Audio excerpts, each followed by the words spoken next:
showers and some thunderstorms moving into the area. I kind of want to break down everything that's going on. And for those of you, let some folks go ahead and join on in here. For those of you that are joining me and you haven't really been paying attention a whole lot, I'm actually on the road. So I have a day job. I work for an economic development organization called Southern Illinois Now. And as a result of that, I'm actually on the road this evening. So joining you very remotely from a different state, but I wanted to go ahead and do that from our hotel room here and track these storms as they're making their way across Southern Illinois. My family's there. I know all of you guys are there.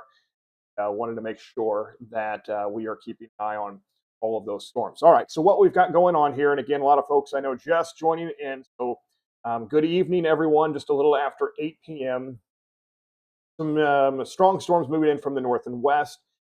And we'll be keeping an eye on these. I know there's been some question marks here over the last couple of hours about exactly how this was all going to play out, primarily as a result of what we call a cap. Warmer air just aloft in the atmosphere, and it was a real narrow area of warm air.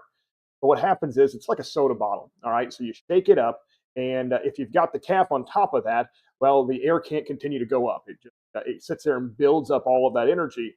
And if the cap never comes off, well, all that energy ends up being built up there, and you end up like you had this afternoon, where we did have a couple of storms try to go up.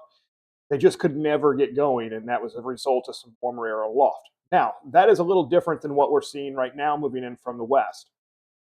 This is what we call a forced line, meaning that we're not concerned about the cap with this because, well, it's right along a cold front and a dry line.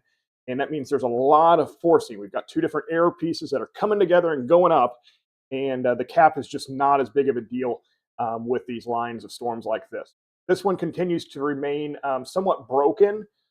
And that's a concern here over the next couple of hours as these start to make their way in from the west because there is still a lot of energy.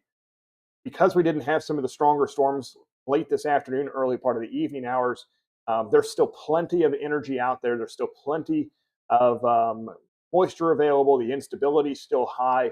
And honestly, the environment overall is still very volatile. You'll see just now to our west and to our north, the pink box you see up there that does include the town of Breeze. Actually looks like, real quick here, I'm going to zoom in here. That is a observed tornado, meaning that that's not a radar indicated tornado. This is an observed tornado on the ground that's moving through the Breeze area heading towards Carlisle. Okay, so we do have a history with this line of storms producing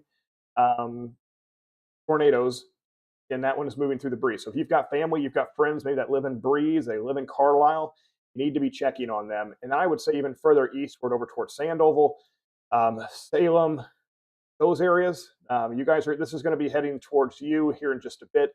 Kenya, all of those areas just to the north of Jefferson County. We kind of stopped covering stuff in Jefferson, just to the north side of Jefferson County. Once you get into Marion County, we kind of stopped covering it. But I also know there's a lot of people that have friends and family there. So if you do have friends and family there, checking in on. All right, let's start with the northern part of the line here. I'm going to zoom back in on this. The camera feed you see there, whoo, big flash of lightning. That camera feed from the Sparta Airport looking back towards the north. So that is right here, looking northward. And that is a big flash of lightning as this storm gets ready to move in. Let's see here. To the west, we do have now, this is moving towards the Farmington, Missouri, Bonne Terre, Flat River, right along highway. Let me throw some highways on here because that would help you guys to probably identify where some of these things are. But that's back over towards Farmington, Missouri, Bismarck. So that's a tornado warning there as well. Let me get that. All right. So that's on the Highway 67 corridor. And then there's also another tornado warning further south that's back into the Ozarks. Right now, at least for the area that we cover, we do have a severe thunderstorm warning that does include the far northern part of Randolph County. That is for likely some strong winds, possibly some hail in this, as well as this is going to move through, say, Redbud, Baldwin, Sparta. There you go, that pink box there to the north. There's a new tornado warning that was just issued. So again, just out of our area, but looking to the north. So to friends, family, that does include, looks like Patoka, Kinmundy, Salem, Sandoval, and then over towards Iuka as well. That tornado is going to be on the ground. Let me go ahead and switch back over. So that's it right there. Beckemeyer, heading towards Carlisle. So that blue dot you see there, that is a confirmed tornado on the ground. Again, that just went through, it looks like maybe the south side of Breeze, but tornado on the ground there near Beckemeyer, probably the south side of Beckemeyer, and then heading towards Carlisle. So again, if you've got friends, you've got family that are in these communities that you're hearing, make sure you're getting in touch with them. As again, this will continue to push eastward. So new tornado warning on that one. Let's see if I can put it.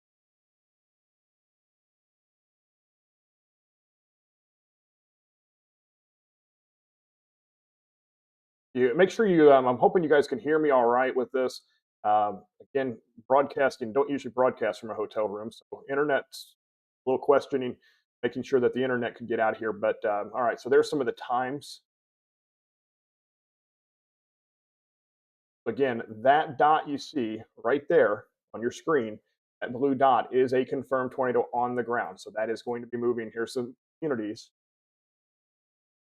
that it is moving towards. So Junction City, Sandoval, Odin, Salem, Iuka, and then eventually over towards Xenia as well. So that is where that tornado, that is a confirmed tornado on the ground.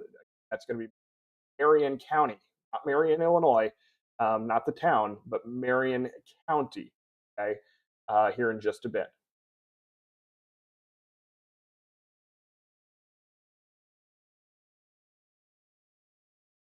Okay, go ahead and switch back over to reflectivity.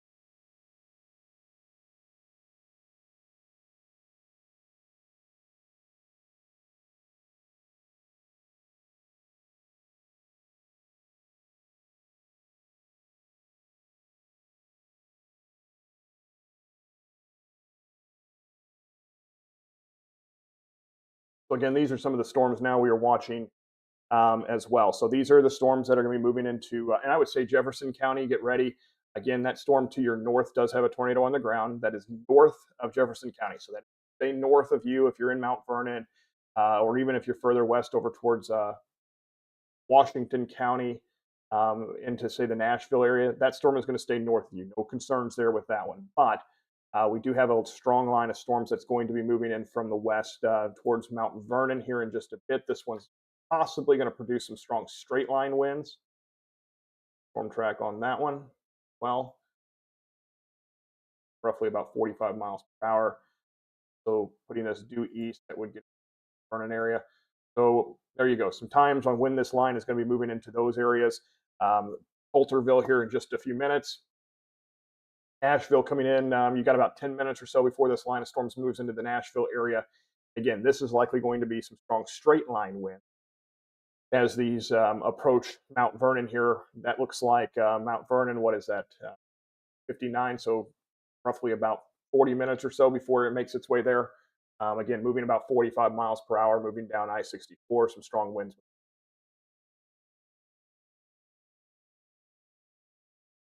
Try to answer some of your questions if I can. Mainly, these are the kinds of days when we're tracking severe weather that, again, there's a lot out there on social media these days, and it talks more and more about, hey, it really is out there to scare you. That's not what we want to do with these. We really want to be vigilant. We want to know what's going on for sure, but we also want to make sure that we are kind of taking this not only seriously, but I mean, making sure that that you guys are aware at home. Yeah, there's a chance that we could see some really strong storms. I mean, there's still a chance.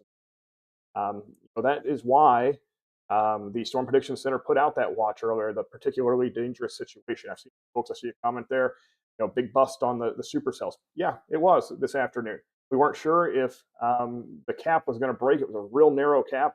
Just happened to hold on. That's not a bad thing. That's a good thing when we see that happen because, well, that means that we didn't end up with maybe some storms that could have been as severe as they were. But so what we are watching now again is kind of the main event. If you are just joining me, we'll be tracking this for probably the next few hours. Um,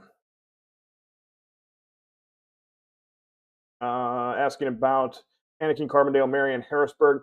Yeah, give it some time. We're still waiting. This line of storms is not there. Timing on this line of storms making its way down Route 13. This is the one we'll be tracking as it makes its way down Route 13. It's one over towards Bonne Terre, Flat River, and Farmington. Yes, it has a tornado warning on it, but we'll continue to see how that unfolds as it gets closer and closer to us. But Route 13, that one is still probably an hour away from making its way to the western sections of Jackson County. I would say Chester, over towards Cora and Rockwood, Gorham areas. That's probably an hour away or so before that storm makes it.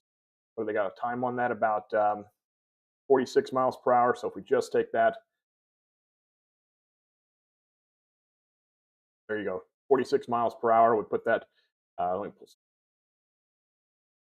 into Chester about 9:04. That's if that continues an eastward track and due east, so about 9:04 or so, and then Rockwood, which is actually just a little bit further to the south there on Route 3. That would be closer to say 9:50.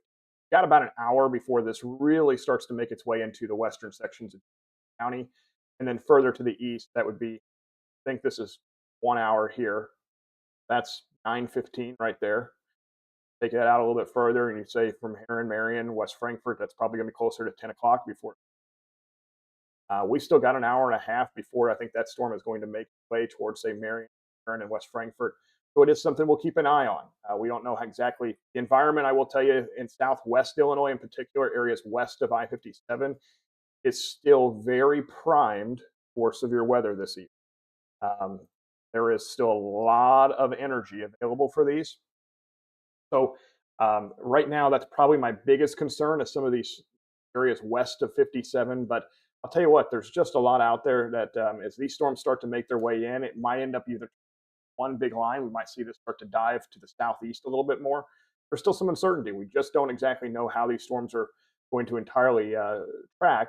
But anytime we have storms like this here towards Deloge and Farmington and Missouri that are maybe a little more isolated and separated from the line, it's always a little concerning. Mainly because, well, you're not going to have all of the congestion kind of helping to push that storm maybe faster or cutting off the updraft of that.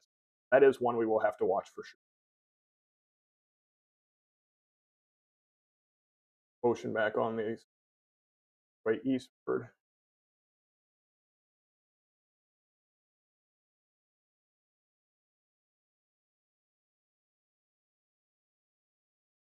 Get a pretty good view of that storm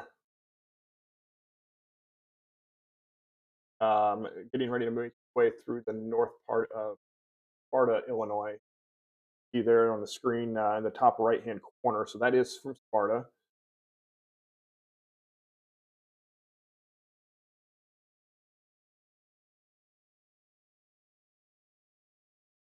Seeing a lot of questions, just hey, how bad is it going to be in my community?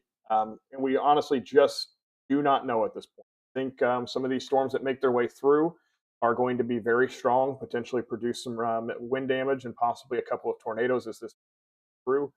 But saying, hey, your community in particular is going to be the path of this, we don't quite know that. Asking Danielle, I see you there on YouTube, asking about Chester. This is the storm to our west. That storm will make its way towards Chester. Put a storm track on that. Um,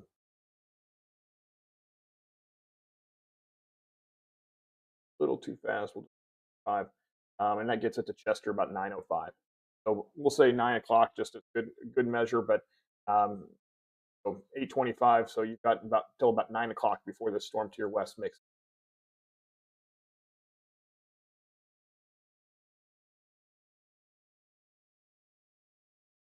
All right, let's go back up to that storm a little bit further to the north. And I know that I typically don't cover this area, but this is a pretty serious situation here.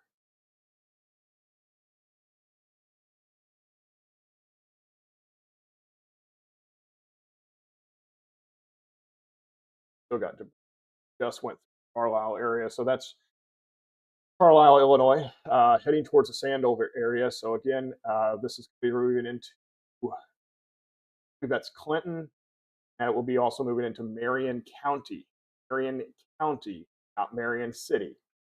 County, Illinois. So that'll be heading towards, it's moving right down US 50.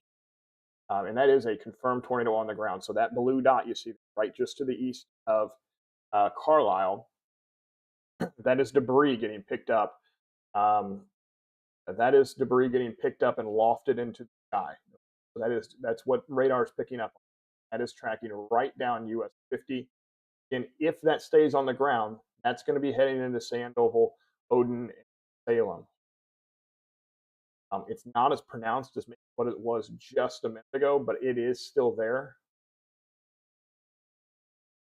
Watch this dot there. Frame. So I believe that's pronounced huge. That is moving. So yeah, still debris getting lofted right here. So still a sign that we might have a tornado on the ground. All right, new severe thunderstorm warning that was just issued. We were just talking about this. So new severe thunderstorm warning was just issued for Pinckneyville, Tamaroa, up towards Waltonville. Does include Woodlawn as well, and over towards Mount Vernon. So that does include the western section of Jefferson County. And really, I'd say the northwest 3/4 of Perry County. Pinckneyville, Huntington, some 127 here, 154 Tamaroa, Du Bois, and over towards Waltonville, Woodlawn, Mount Vernon. So that is going to be for possibly hail up to, that could be hail up to an inch and 60-mile-per-hour winds. Really looking at this, right back over to brightly colored there, but right now I'm looking at possibly the biggest threat with this line, potentially strong straight line, what I'm seeing. That's heading towards Mount Vernon, is just talking about that. Don't see any real great signs that I would say strong straight line wind. Not really.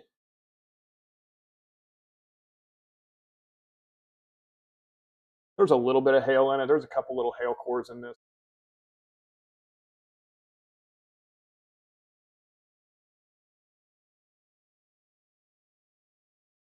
There's a little hail core right there, right along the Randolph County. Bigger hail is actually tied to the stronger part of that. That's the tornado produced part of that storm, or north. That's where the bigger hail is going to be. There's probably some hail moving into the Coulterville area here in just a bit. There are some pockets of smaller hail mixed in from that. That's moving eastward and it's going to move in. All right, further south, had a couple questions from southeast Missouri. I'll try to answer those as well. Notice the storm there in Farmington, Missouri. So put on that.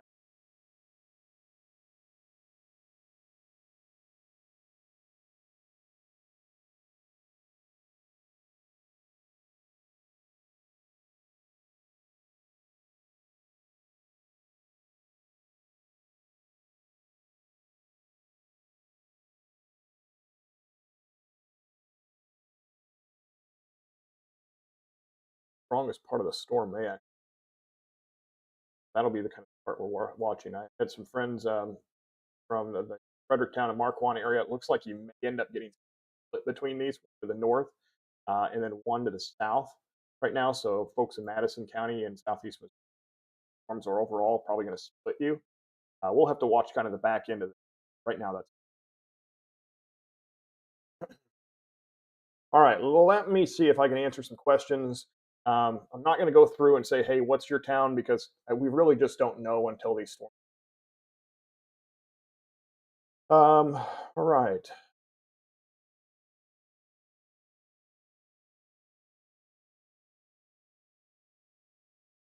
Again, if you are joining me, under the background's a little weird here.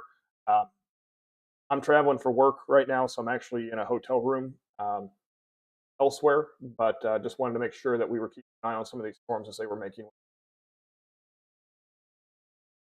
That's why things are a little different, maybe what they're used to. Amber asking about estimated times for Murfreesboro. And it appears that all work out. But right now, I'm really expecting Murfreesboro to probably be somewhere in the 9 o'clock range. They're saying about right here for 9. Really thinking that by the time it gets there, it'll be 9:30. So Murfreesboro, and then further east or West Frankfort, Johnston City, Marion would probably be closer to.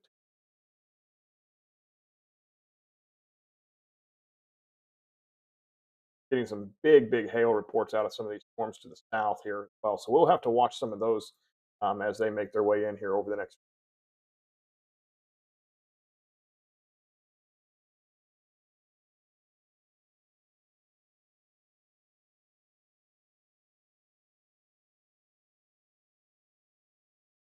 Yeah, kind of going through again Mount Vernon. Let me see if I can pull that up for you fast. I apologize for that.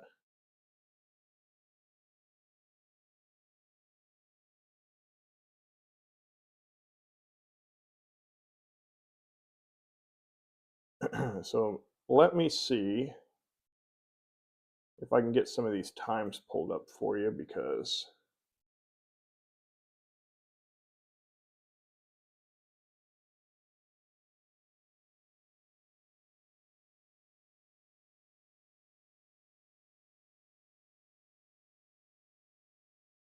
well, we'll just go ahead and say, hey, roughly it's going to be.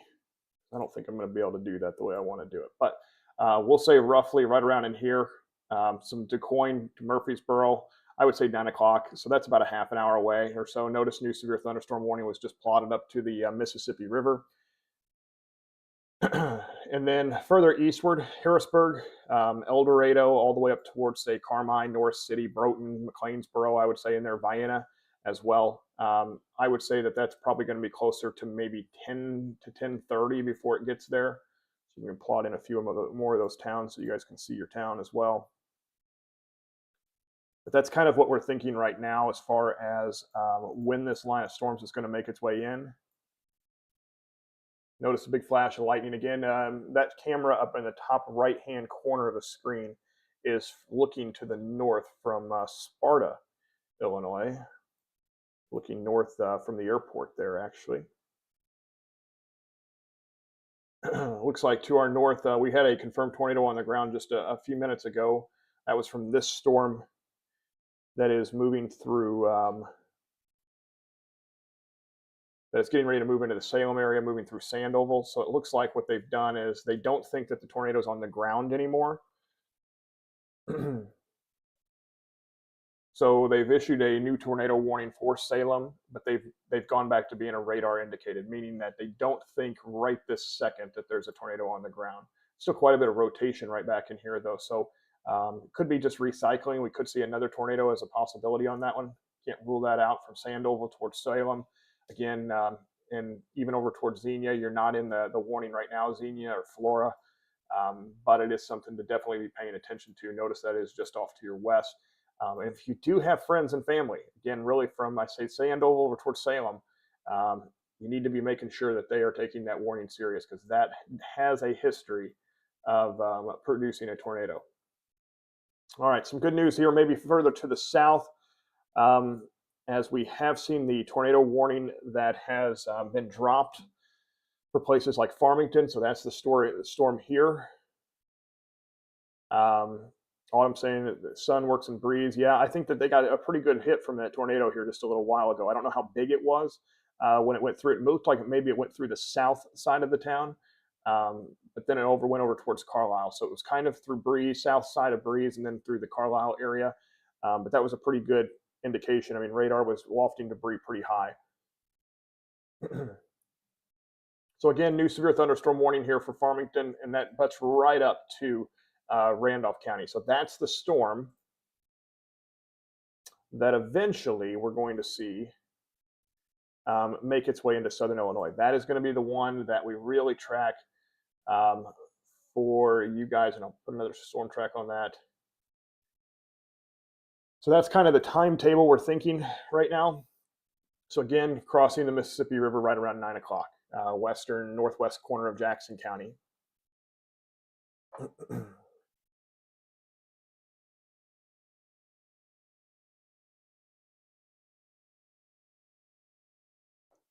So that's kind of a timetable on that.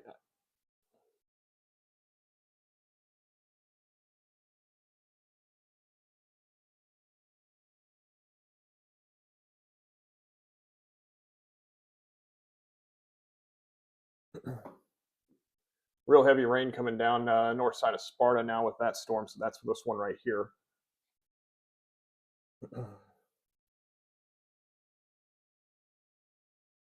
All right. So again, this is taking it out for the next hour. So this is, let's see here. I'm trying to read through some of the comments through our National Weather Service office to see what they're talking about as well.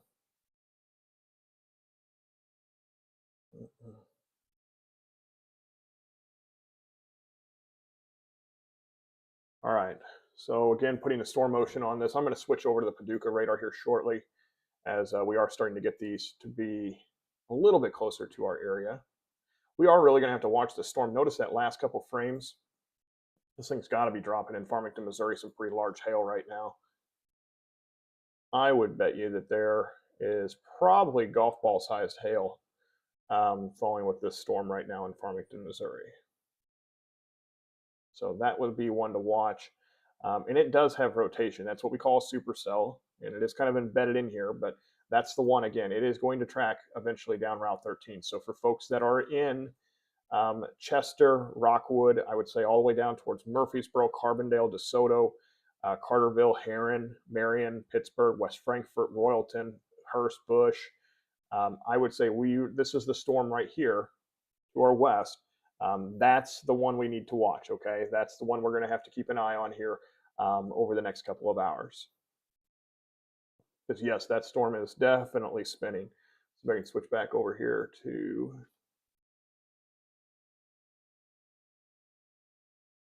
give you a better idea of what that looks like. There was the tornado warning. See, that was right there.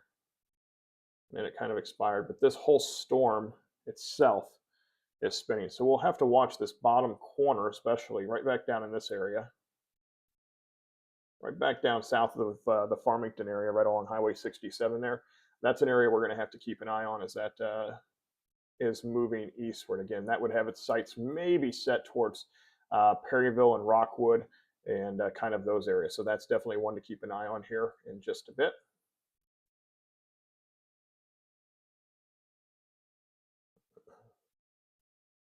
Asking about Fairfield, I see your comment there, Brittany.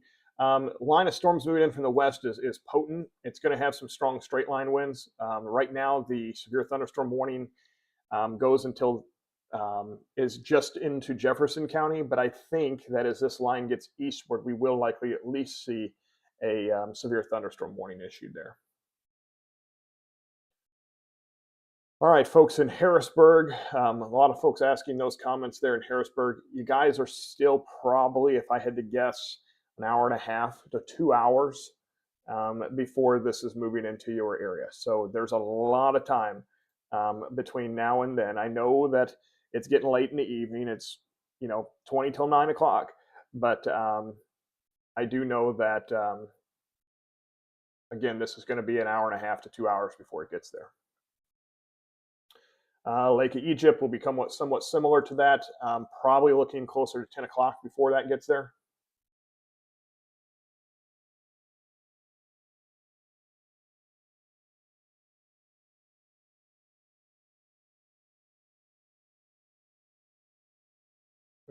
Felix from YouTube saying, hey, he's going to try to catch some sleep before this moves in. Yeah, you might have a little bit of time depending on where you are in the area. You've got an hour or so. Jefferson County, Mount Vernon. Yep, you guys are under a severe thunderstorm warning right now. That's the line of storms there.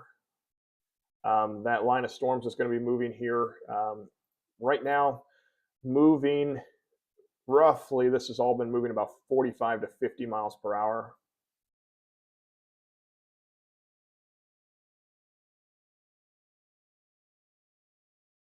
So that's kind of a good estimate. Oops. Grabbed the wrong box there. All right. So that's kind of a good estimate of when this line of storms is going to be moving through. So that's some of our northern counties. If you're joining us, that's Mount Vernon and Jefferson County. You see Ashley there. You see Steelville back in Randolph County, and then you see Percy and Pinckneyville and Perry County, and Mount Vernon coming in about. Mount Vernon's got roughly about 10, 15 minutes or so. Then you see DuQuoin. DuQuoin, you may end up, fingers crossed, you kind of may end up being kind of caught in between. The line to the north right now, it's going to probably impact Pinckneyville and Cesar more than it's going to impact DuQuoin if it stays on its current track. And then to the storm to the south, back over towards Farmington, Missouri. That's one that, again, I think is probably going to stay just to the south of DuQuoin. It's going to be more of a northern Jackson County thing. The storm's almost to Cutler. Right now, I do not see. I'm trying to answer your question here. I'll go back up to that. Deanna, I do not see really too much of a threat at this point with tornadoes there. It's going to be more strong straight line winds. Radar actually shows right up in this area moving into western sections of Jefferson County right now has some really strong winds aloft. Those are pushing close to 70 miles per hour up towards the Irvington area right there. So that's going to be moving through the northern part. Again, we're looking at this pretty high up in the sky as we are using the St. Louis radar. But I would say the northern sections of Jefferson County, Dix over towards Irvington, Woodlawn, and then heading towards Mount Vernon. I would say you guys right now are getting ready to see some very strong straight line winds moving through there.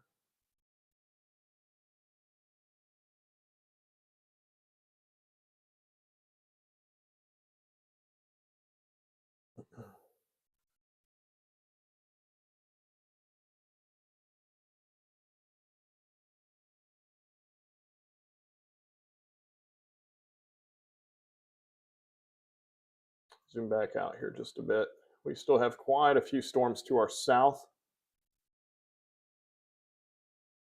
Ellington back over towards Piedmont, and then all the way back down into southern Missouri.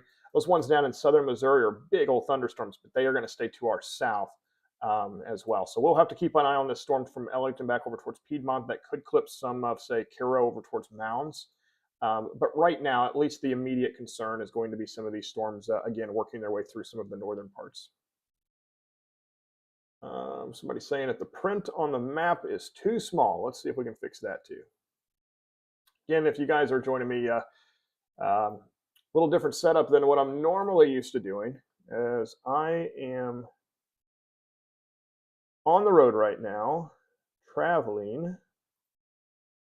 So as a result of that, the setup at I'm actually set up here at a hotel room, and just trying to. There's going to be a couple adjustments as a result of that. Tried to increase some of the town names there just a little bit bigger. So maybe you can see those. Take a couple off of there so maybe they're not so cluttered.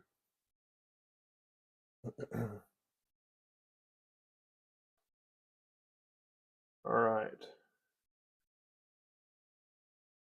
Yeah, we can kind of talk a little bit. There's that. It is pouring right now in Sparta. Whew. One down.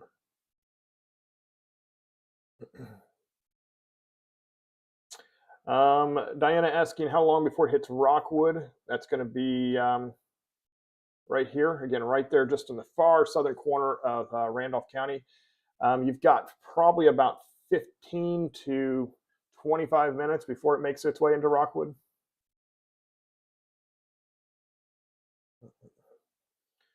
Somebody asking about anything from the Benton area. Benton, you guys have a little bit of time before you get there. It's going to be a little bit before. You're probably going to be closer to 9:30 if I had to guess, so you're still probably 45 minutes or so.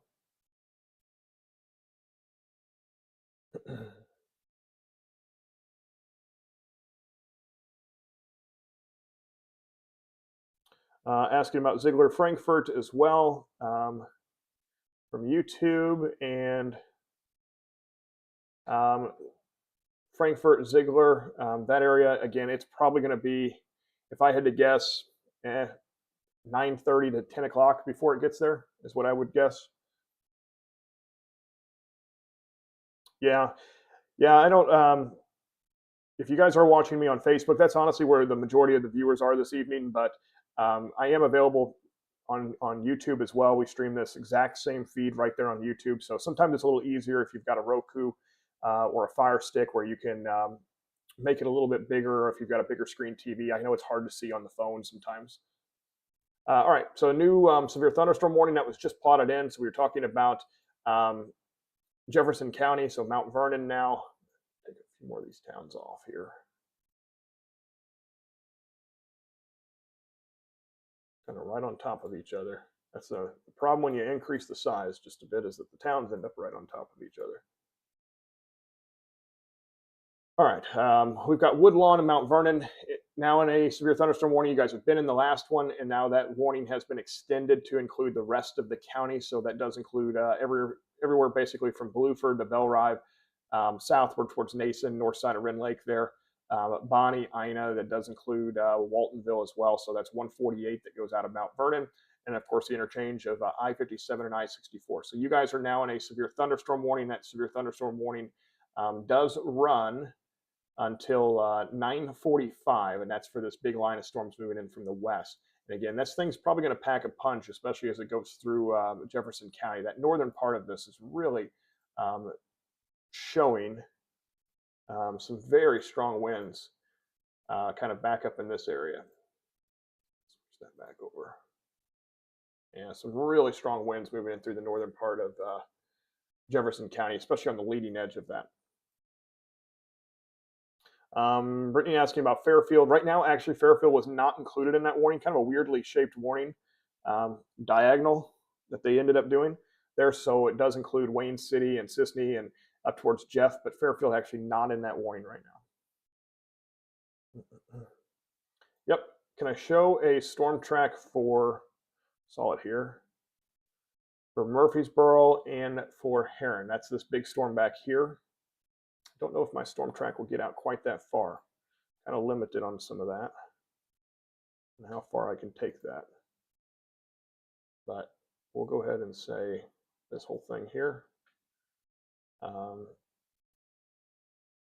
Yeah, it won't quite get there at the actual storm motion. Storm motion's been picking up a little bit. That northern line's actually moving closer to 50. But that might give you at least a rough estimate there from Chester, 9 o'clock, and again, Perryville, 9 o'clock, and then Murfreesboro. So Murfreesboro would be more like 9:30, we'll say, when it gets there. And then you can kind of see a little bit further eastward. So give a rough estimate there between DeSoto and Heron. So if you said DeSoto at 9:40, maybe Heron at 9:50. So it'll be closer to 10 before it gets to Heron.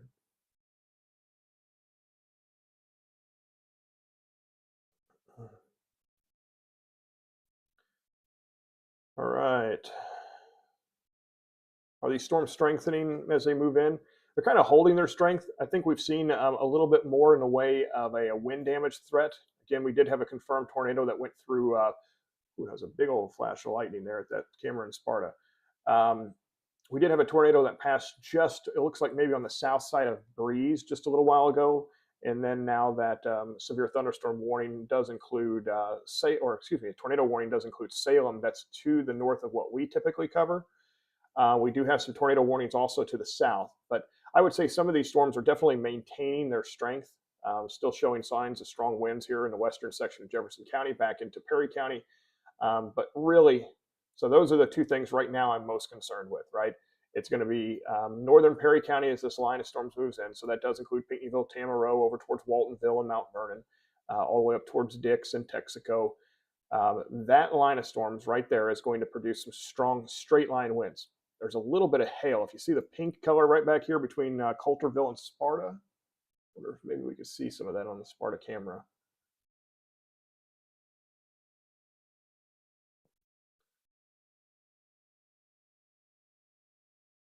And that is probably going to have some hail going into the Coulterville area. And then this storm here, south of St. Genevieve, west of St. Mary, is heading towards, say, the Rockwood here in just a bit. That one also is going to have some hail with it. Let me see if I can slide back over and show you.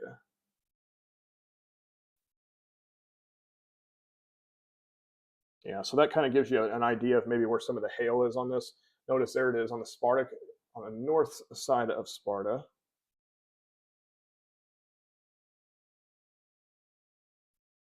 And then between Farmington and St. Mary.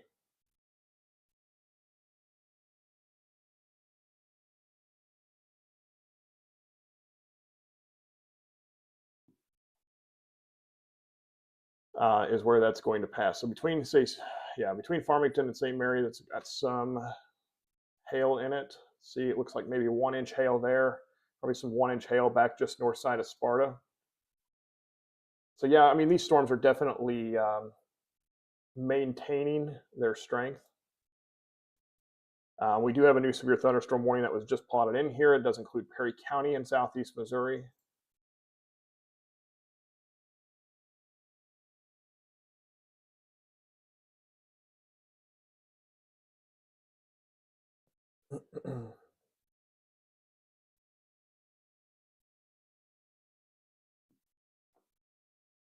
That new severe thunderstorm warning runs until 9:30. Again, that is for Perry County in southeast Missouri. So right now, let's zoom out, show you all the warnings that we've got. Throw that back. All right, so these are all the warnings that we've got right now in southern Illinois. All right, most of them are focused right along the I-64 corridor as the line of storms moves in from the west. But again, we do have a couple of severe thunderstorm warnings just across the river in southeast Missouri, right along I-55. That does include St. Genevieve County, includes Perry County in southeast Missouri. So if you are familiar with some of these areas,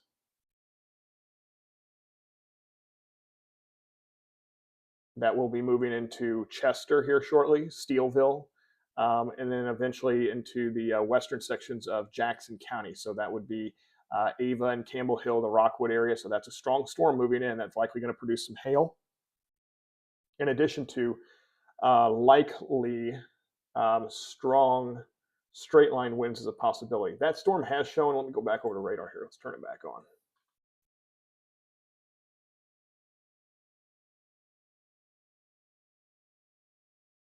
Yeah, it looks like that storm is going to be Chester Rockwood. Again, that thing, there it is, a little bit weaker on that last radar scan. Pretty strong storm, though.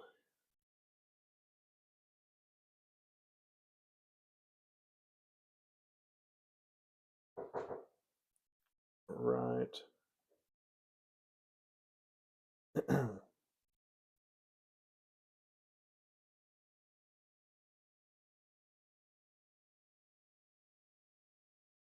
All right, so this storm here, again, further to the north, we continue to watch storms through Jefferson County, northern Perry County. So again, we've been watching these for quite a while. Looks like the worst of it's probably past you now, Sparta. I would say the strongest part of this. If you live in, if you guys are in Mount Vernon here for the next 10 minutes or so, let me know what you see, because that line of storms is pretty strong. And again, has shown some strong straight line winds as this has been moving through. So let me know what you see as that one's rolling through. Yeah, there you go. There's a comment coming in from a Woodlawn. Let me know what you're seeing there, as again, that is one that I'm also kind of curious about.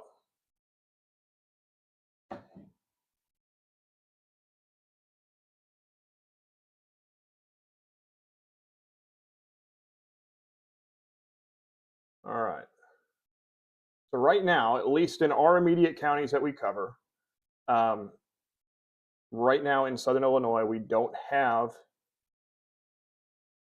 any tornado warnings. The areas just to our north, we do. So again, we've been tracking this storm for quite a while. There's the pink warnings back to the west where it produced a tornado.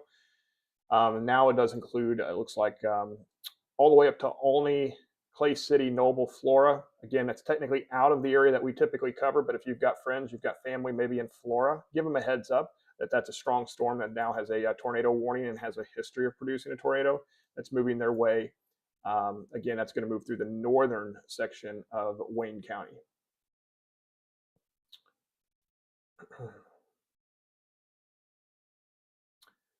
With the winds, yeah, I think if you are, I'm asking, you're trying to answer your question there, Karen, about hitting Bonnie. Yeah, I think there's going to be some pretty strong winds that move through that. Right now, saying really crazy winds on the north side, northeast side of Mount Vernon. Yep, I could see that. That's definitely the case.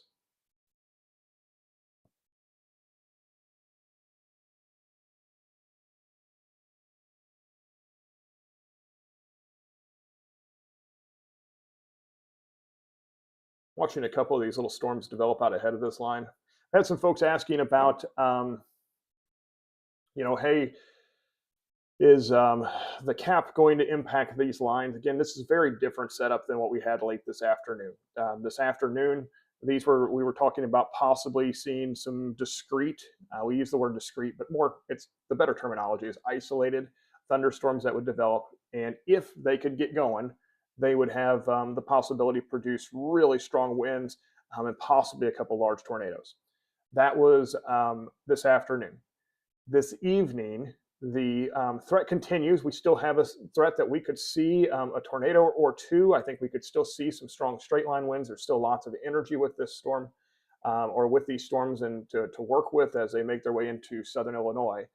But notice we are starting to see more of a couple of lines, solid lines develop. And those lines, while we can see embedded tornadoes in them, typically we would think more in the way of strong straight line winds. This storm here to the south and west of Cape Girardeau back into southern Missouri. Let me see if we can get some towns there. That's over towards the Piedmont area.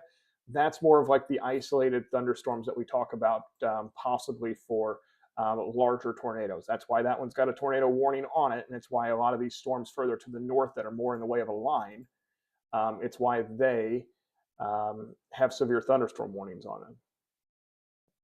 Yeah, I would say if you're Gary from Centralia, I see your comment that came through there. I think you're in the clear. The worst of it's past you. Wind, really strong wind, should be moving right into the Mount Vernon area right now. And again, kind of stretching back into northern sections of Perry County.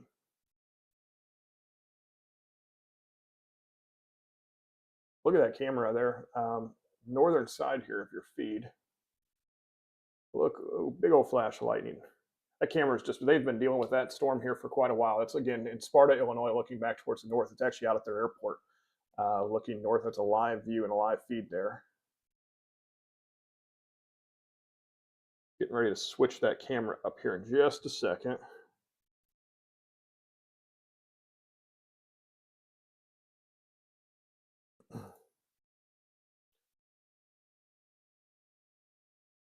But they've been dealing with quite a thunderstorm making its way into that area right now. And so let me see if I can pull up. There's another camera at the Perryville Airport as well.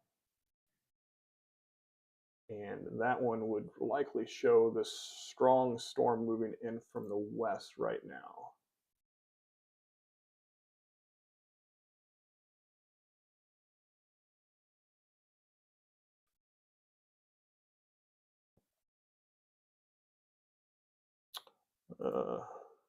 See our friend hiking with Sean in there asking no hikes tonight. No, I would say probably not. Probably not a great night for that. All right, looks like they went ahead and took the severe thunderstorm warning further eastward to include the southern half of Randolph County about. So Chester, Steelville, that does now include Rockwood as well. Kayla, I'm trying to see what you got here.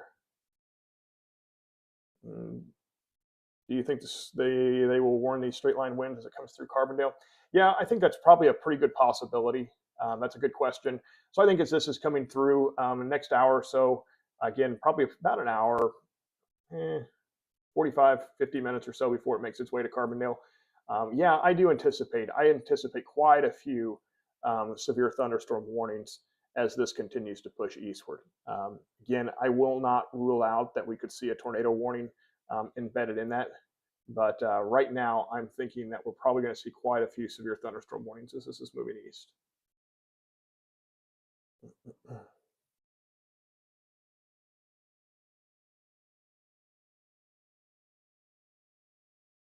So with that being said,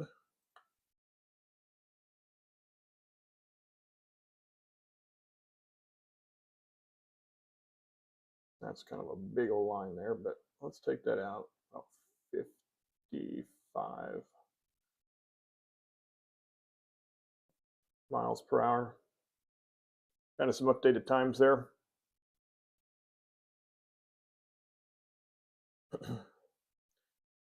Give me 2 seconds. I'm going to step away for just a second. I'm going to be right back, though. Give me 2 seconds.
All right, so that was kind of watching again, line of storms moving in.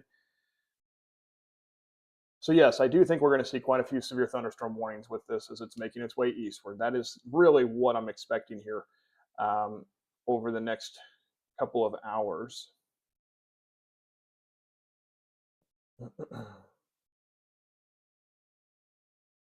Ooh, I thought maybe we lost that camera up there. Big flash up in the right-hand corner. So I switched that camera up. So that is actually a camera that's located at the Perryville Airport. And if you're familiar with that area, it's actually more of a camera that's looking at Chester, because the airport is right across the river from Chester. So that is giving a great look as that storm's moving in.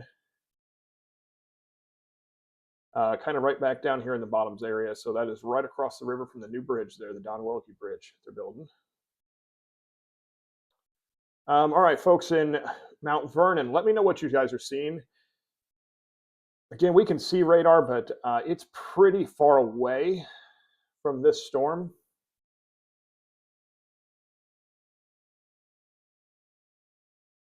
So sirens going off in Fairfield. It's kind of interesting, actually. You guys are hearing sirens in Fairfield. You guys actually right now, unless they're getting ready to plot that in,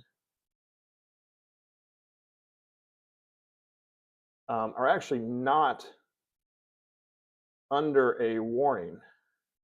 That's kind of interesting that you're hearing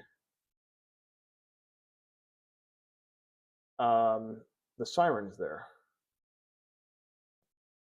Looking to see if they're going to end up putting any of those in. All right, let me switch this radar back over and switch back to the Paducah radar.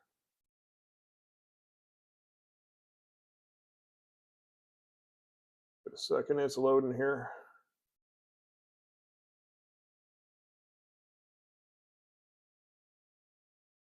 Yeah, I appreciate that, Zane.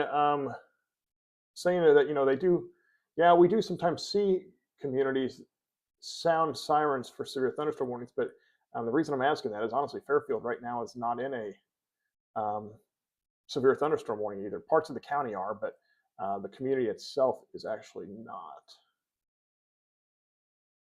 All right, trying to get my radar to load back up here. I'm going to switch this back over. There we go. That switched to that one. Let me see if I can get this back over here.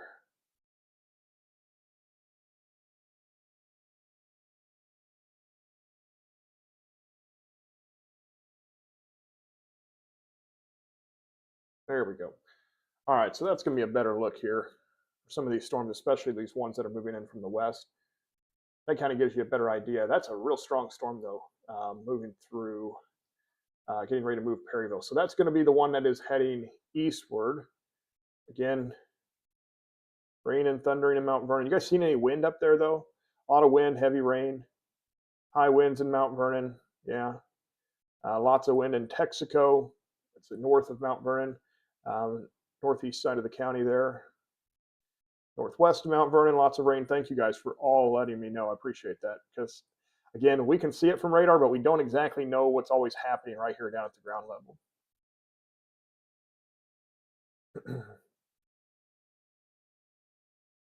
All right, new severe thunderstorm warning. So that one was just issued. Ooh, it's a pretty big warning here. So that does include much of Franklin County. We have a large section of Jackson County. Looks like Murfreesboro, Gorham, DeSoto. Let me see if I can zoom in and get Murfreesboro in there. So Murfreesboro is in that warning. This has just been issued, okay? New severe thunderstorm warning runs until 10 o'clock. Campbell Hill, Ava, Virgins, Gorham, Murphy's, we'll say Oroville, DeSoto, Elkville, Dow. This is for strong straight line winds. There you go. Max winds about 60 miles per hour. And right now it looks like potentially some hail as well, especially with this core that's moving right now across the crossing I-55 and then moving towards the Rockwood area. We have a camera up in the top right-hand corner, so that's a live view again coming in just across the river from Chester. And you see the big flashes of lightning and just the torrential rainfall. Gosh, we need the rain. That's some good news. We could do the rain without the severe weather, though.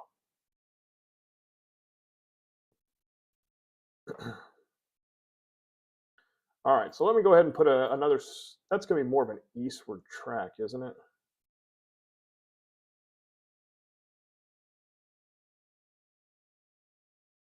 Might hear a train going by. My room here at the hotel is actually pretty close to the railroad tracks. You might hear that here in the background as well. So there's the new one. There's the new warning they just threw in there. And notice though, that is much more of a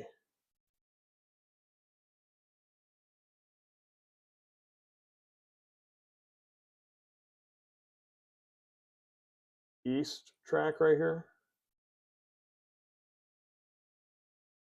And these have been moving roughly about 40, 45 miles per hour. So that's going to take that close to, so again, it's in Chester right now. If we're being honest, Murfreesboro 946. So that kind of gives you a better idea of maybe when this storm's going to be moving in there.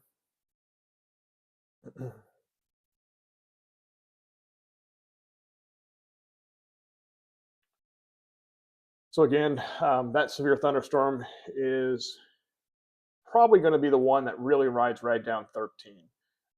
That's probably going to be the one that ends up moving through Gorham and Carbondale and DeSoto.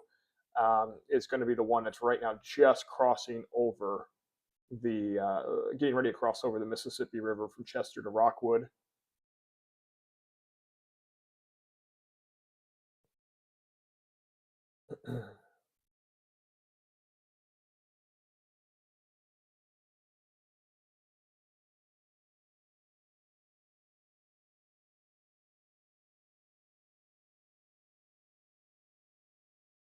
Yeah, and there's some gusty winds with that. Latest update here on radar, and I'm looking at a couple other things as well with that. That core down here, just north of Perryville, is kind of an interesting couple little features there, and a bunch of them up here to the north as well. So again, I see why you've got the strong straight line winds that you guys are all reporting through Mount Vernon and Waltonville.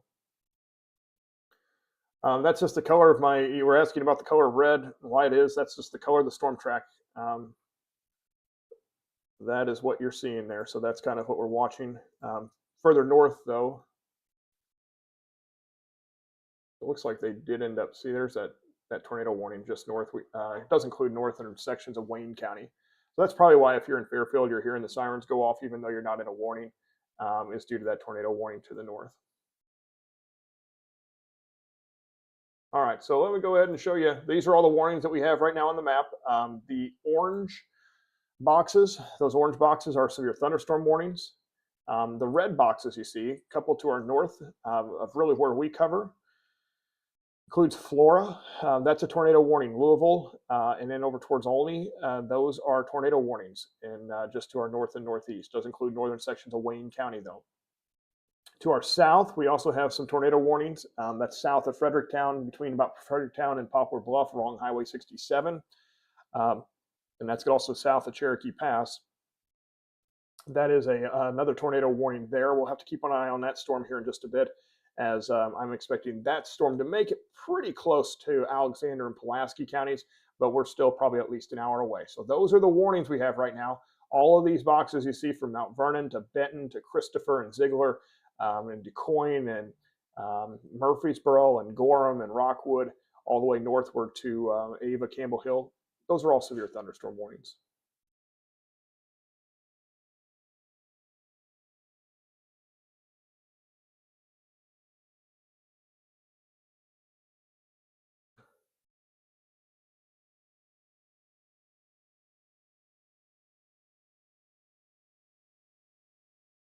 Definitely seeing some signs, maybe a little bit more hail in some of these too. We haven't had a lot of hail reports.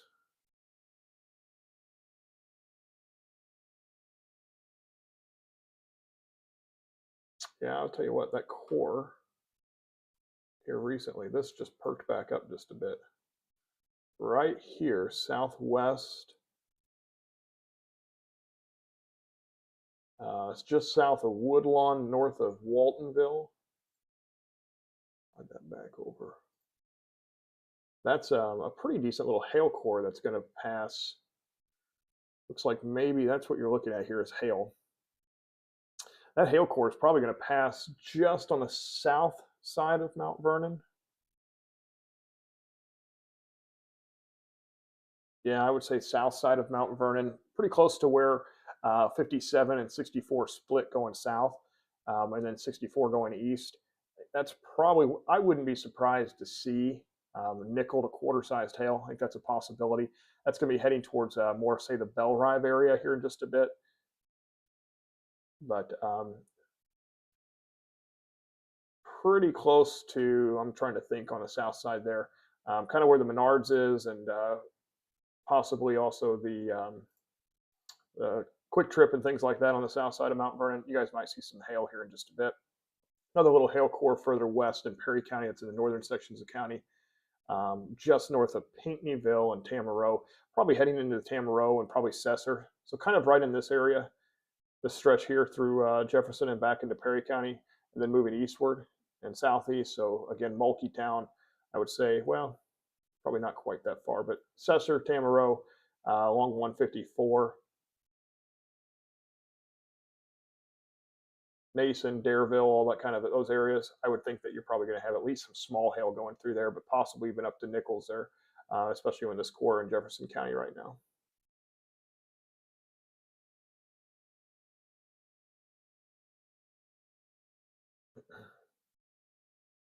Storm further west also has some hail in it. That when you start seeing the pink and the purple show up here, like you've got just north of Perryville there, that is a pretty good indication. At least you've got some smaller hail that's falling.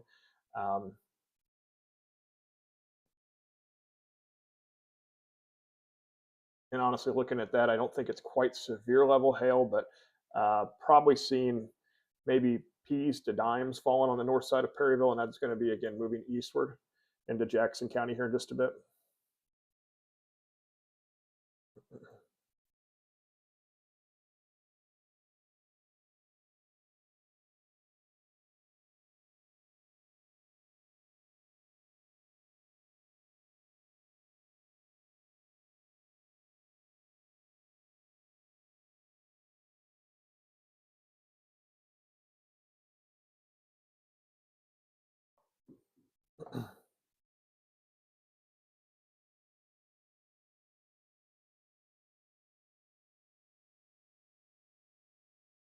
Seeing if we've got anything coming over here in the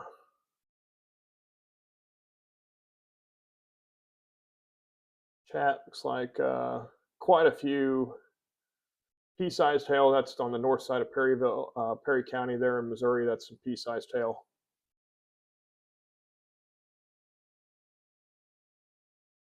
Looks like National Weather Service is very concerned about some of these storms down here, especially this one just north of Doniphan, Missouri. Again, those storms, this one we'll have to watch. It might clip Cairo and some of our far southern counties, but these two storms here further to the south are likely going to miss us. So that's maybe some good news there.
I think at this point, at least in Southern Illinois, I've had a lot of folks asking. Well, this is one of the things. So I'm going to say that the bigger threat right now with this line and these lines of storms moving through is in the way of wind damage, and probably going to see some isolated to scattered reports of wind damage. I don't think that the tornado threat is zero, but I do think that we are seeing a slight decrease in Southern Illinois in the overall tornado threat. So maybe that's some good news.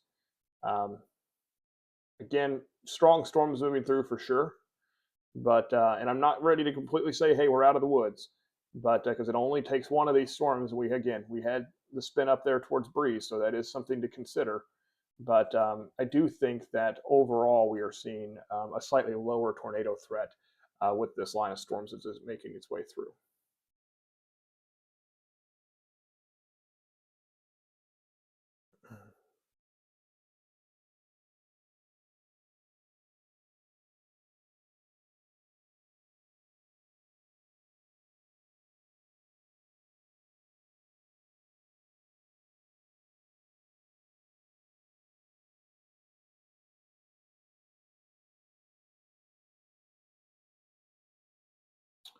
Asking about Junction, probably closer to 11 before it makes it to Gallatin County.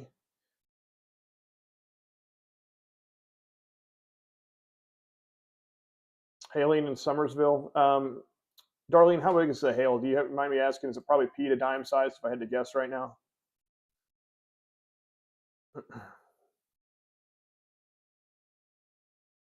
So Summersville, for those of you that may not be familiar, that's just on the east side of Mount Vernon. There's Route 15. Summersville's out kind of by the airport. Melissa, how big's the hail there in Summersville, if you don't mind me asking?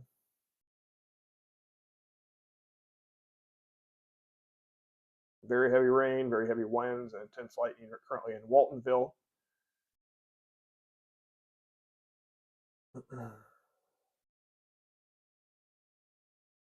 Again, that's that storm that we were just talking about moving through the Mount Vernon area. That core kind of went right over the south side, maybe to the east side. Looks like pea-sized hail on the north side of Mount Vernon. That core, if we just put a storm track on that, somebody asking about Dahlgren. If you're going to see hail in the Dahlgren area, it's probably going to be 10-15 minutes before it gets there. But I think it's possible, especially on this. I would say it's probably smaller hail, but I think Dahlgren could see some smaller hail. Let's go back down to this. So that's a pretty strong storm. I'm still kind of watching this one here. Dime to quarter size in Summersville. Thank you. Appreciate that report. I'm going to pass that along if you guys are all right with it.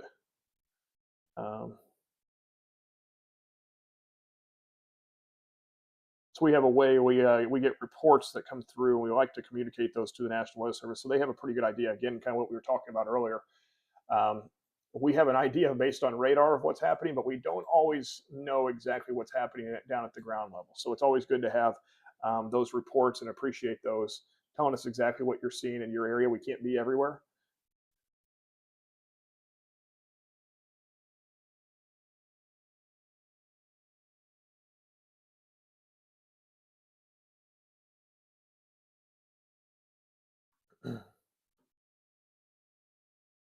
All right, let's slide back over here and let's look at some of the winds in this thing.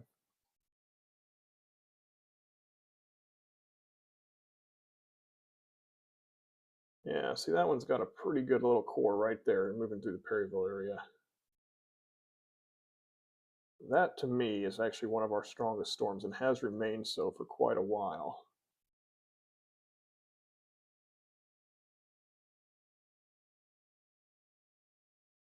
We're pretty far from the radar beam, but that's got some real strong straight line winds getting ready to move into the northwest or the western side of Jackson County.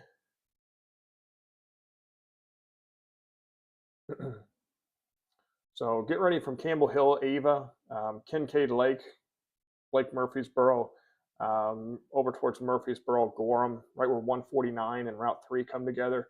That's got some real strong straight line winds that is in there. So that is something to watch for sure.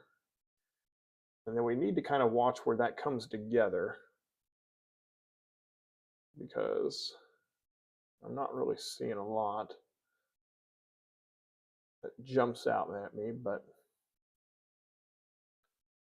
sometimes you'll end up kind of right up in these areas where the lines come together. You may even be able to see that better on reflectivity. Sometimes you can kind of end up in these areas, say closer to Campbell Hill. You start seeing the winds kind of push out ahead of that. You have to kind of watch on the back side of this because you can at times see rotation develop.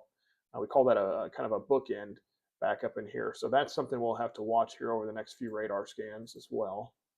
But yeah, I would say strong straight line winds. That's the stuff moving in to the western sections of Jackson County. So that, we'll go ahead and stay right there. Again, that's almost moving due east. So if we just do 45 to, so it kind of gives you an idea of probably when some of the strongest winds are going to get there. So Murfreesboro, probably less than 20 minutes before you've got some strong straight line winds moving in. And then if that continues eastward and kind of continues to hold its strength, that gives you an idea. Eventually it would cross, it would track down pretty much Route 13. We've been talking about that for a while here if you've been watching us for a bit, that this storm is likely going to be the one that tracks down Route 13. Again, right now, we don't have any tornado warnings on this. We don't have anything like that, but some strong straight line winds look like a pretty good possibility with that one. While I was sitting there talking to you guys about that, I see we've got a new severe thunderstorm warning that was just plotted in. These are big old warnings. That is a new severe thunderstorm warning for Hamilton County, pretty much the rest of Wayne, Wabash, Edwards, northern half of White County, everybody included in that, Dahlgren, McLeansboro. McLeansboro, you're kind of just on the edge of it. Enfield, Carmi, Crossville, Grayville, and that is for, again, 1-inch hail, which we do have a report there, some 1-inch hail right now on the east side of Mount Vernon, excuse me. 1-inch hail on the east side of Mount Vernon over towards the Summersville area. So if you're familiar with where the Mount Vernon Airport is, that's where that would be. That's going to be crossing and tracking right down I-64. So again, Dahlgren, you guys might see some hail move in here shortly, and then it will kind of slide over towards the Mill Shoals area. Asking about Centralia, you guys are in the clear. Worst of that is past you. In fact, I think things are really going to start to quiet down for you in Centralia. Once this line goes through, you're good to go. So this is the main event for us here in Southern Illinois as this continues to push through the region. I do think we will likely see this severe thunderstorm warning, just kind of giving you a heads up. We probably will see an extension, or at least this severe thunderstorm warning pushed eastward. I have a feeling we'll see that probably include Carbondale, Marion, Johnston City, and West Frankfort next for this storm that's just now moving into the western section of Jackson County. Pinckneyville, you guys have really the strongest part of the storms moving through currently.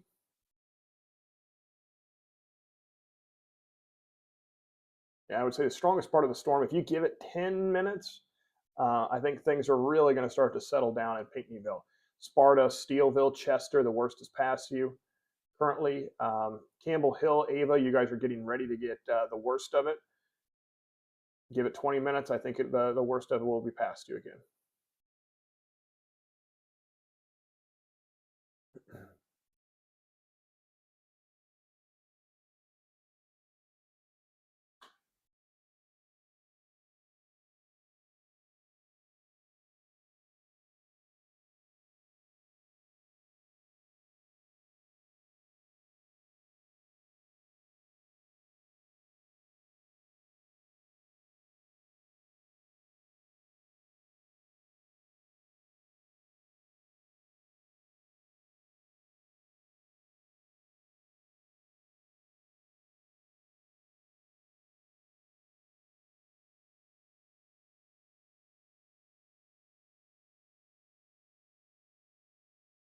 Trying to look at all the cameras we've got around the area, see if anything's really showing up on any of them right now.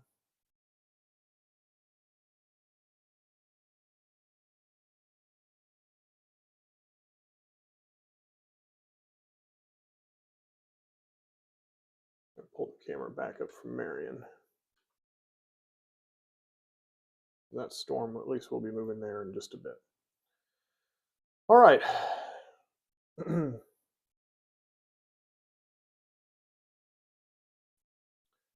Is there a piggyback for Mount Vernon? I think Mount Vernon, the worst of it is past. So you've still got some really heavy rain moving through.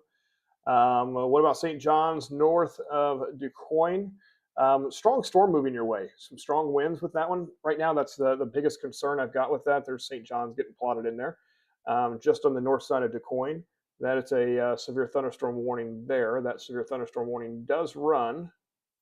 Sure I've got that right until 10 o'clock.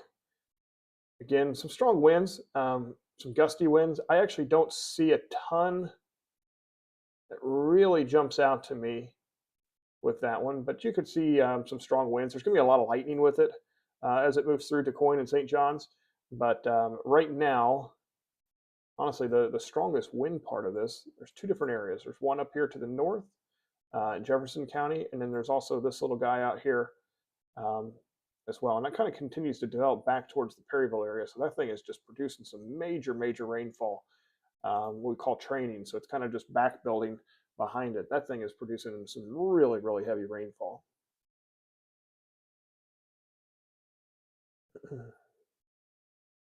Aaron, that's not a bad idea to put a camera on the Randolph County Courthouse. That would be a great spot looking back towards the west. Beautiful view from up top there. Rockwood, yes, you guys are, I think you're in the clear from the severe weather. I actually won't be surprised if you end up seeing kind of some of this back build just a bit. You might have some more rain that comes through for just the next few minutes. Hey, Amber, looks like, again, we'll put the storm track back up there for those in Carbondale.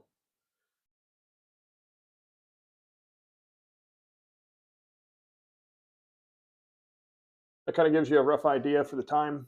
Hopefully for Marion and for Carbondale and for Murfreesboro and really all the way up, say, towards Johnston City and Heron. It kind of gives you an idea, a rough estimate of when that storm's going to get there. New warning just plotted in there as well. We were talking about that just a minute ago. Actually, they didn't take that warning all the way into Williamson County, but they got close. So new severe thunderstorm warning just plotted in for, let's see here, Jackson County, and it looks like most of the southern half of the county now included in that one. Kind of overlap with some warnings there, but that's for this core right back here. Notice they took the, also something to note here, they took the max hail. So that's going to be moving into Gorham, looks like, crossing over Jacob, Noonert, and Gorham area. That they took the max hail up just a bit, so they took that from quarter sized all the way up to golf ball size. So that could have some pretty hefty hail coming through. Let's go ahead and switch back over and see if we can see that.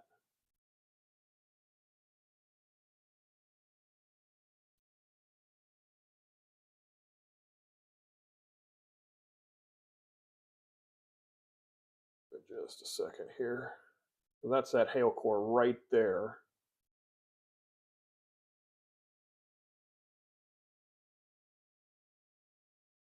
Yeah, for you guys, you're asking about Johnston City. Yeah, roughly about 10 o'clock or so.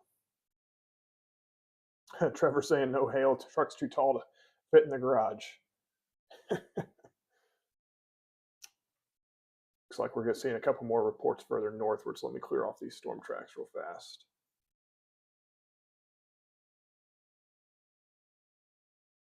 That's going to be from these guys right here. So that's that hail that you're seeing there in Ina.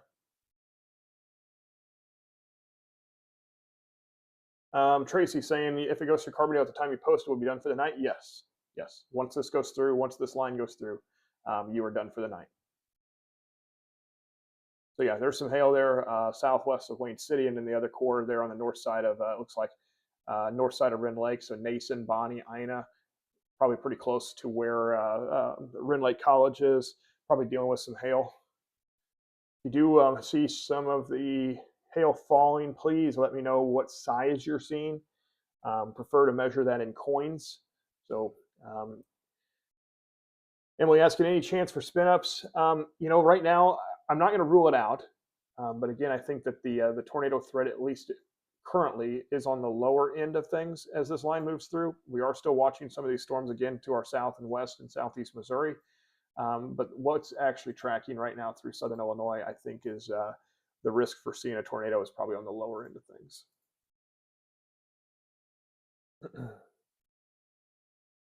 Not going to rule it out. I think we still got some time here. Still, we did not have a lot of the storms this afternoon, and that just concerns me a little bit that we still got a lot of energy in the atmosphere. I will say that it has appeared that maybe east of 57, the energy is not quite as high. So I'm hoping that over time we see some of this kind of fall off just a bit. Boy, I'll tell you what, that is a strong storm that just coming across the river there. That thing's going to pack a punch. It has had some really strong winds in it, in addition to the hail.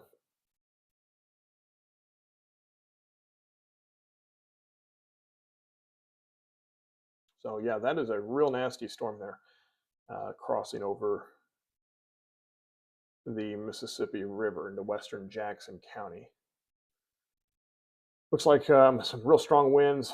I would say the bottoms up area. If you're familiar with that restaurant is, bottoms up. And then again, real close to where 3 and 149 come together. That has the looks of probably seeing the strongest wind signature that we have seen. And I actually wonder if we don't see that move.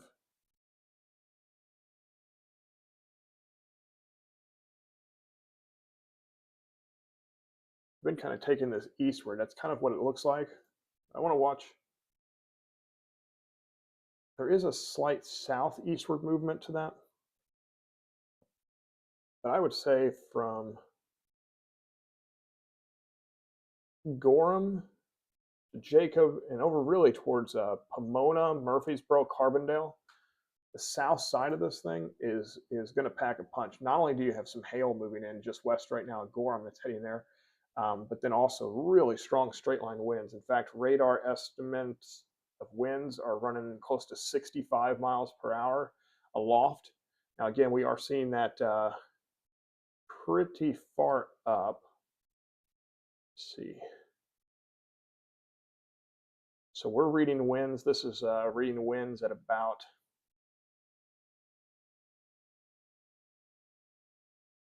4,000 feet up, but you've got 65 mile per hour winds about 4,000 feet off the ground with this. And that's what I'm talking about, that when you start seeing that bright green and that bright pink, that's what we're looking at. Hey, Rework Studios, Carterville. Yeah, this is the storm we're watching to the west. Again, that warning comes right up to the Williamson County line. So if you're in Carterville, if you're in Cambria, that warning for the severe thunderstorm warning for this strong winds is right up to the Jackson County line. So just on the east side of Carbondale. I really do think that Gorham to kind of McCanda, Pomona, maybe kind of the south side, maybe of Murfreesboro and Carbondale might be in line for this. If I just put this in motion, you'll get a better idea of what I'm looking at. But notice kind of the motion there is a little bit more to the south and east. But yeah, those are winds aloft. Again, that was pushing pretty close to 65 miles per hour just a minute ago.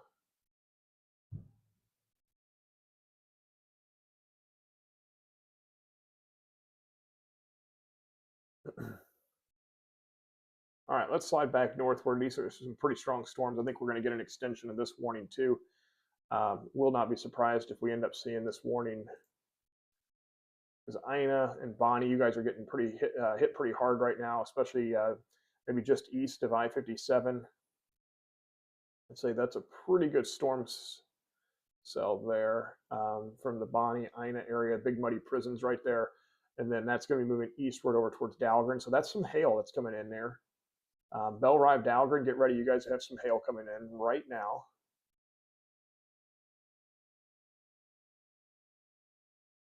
Rockwood, yes, you guys are out of the woods.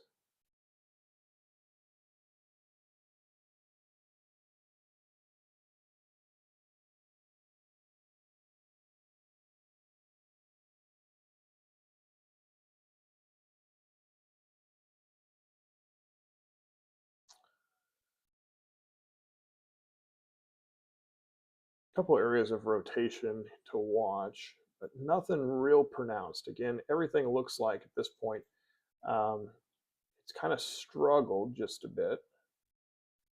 There's the tornado warning again south. That's west of Cape. That storm's just not as defined as what it was maybe just a little while ago. So that's some good news too. In fact, the strongest storm, I still think the core of this thing, I'm telling you, it's coming right over the Mississippi River currently.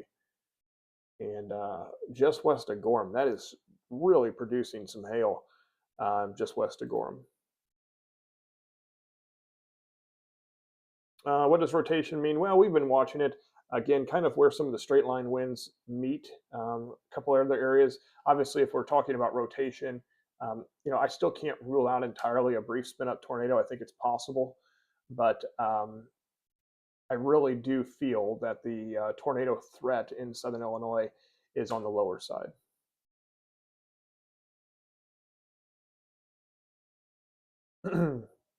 Yeah, I've had a couple reports, maybe my sound going in and out. It shouldn't do that on YouTube, but I think occasionally it does that a little bit more on Facebook. Facebook trying to squashes the compresses the video a little bit more, including the sound. So sometimes you lose it a little bit more than what you lose on YouTube.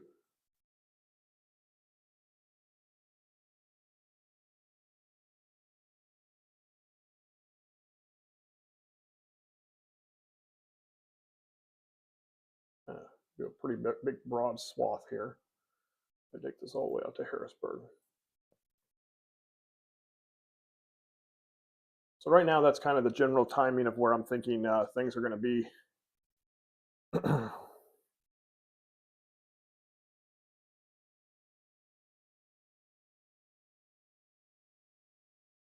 don't like to tell people, hey,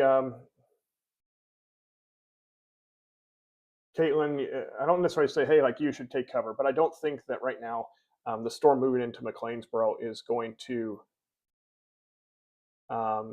be tornado warned. I don't see that right now. I see that there's going to be possibly some strong straight line winds with that, but and I won't be surprised. I mean, the severe thunderstorm warning is kind of right there in McLeansboro, but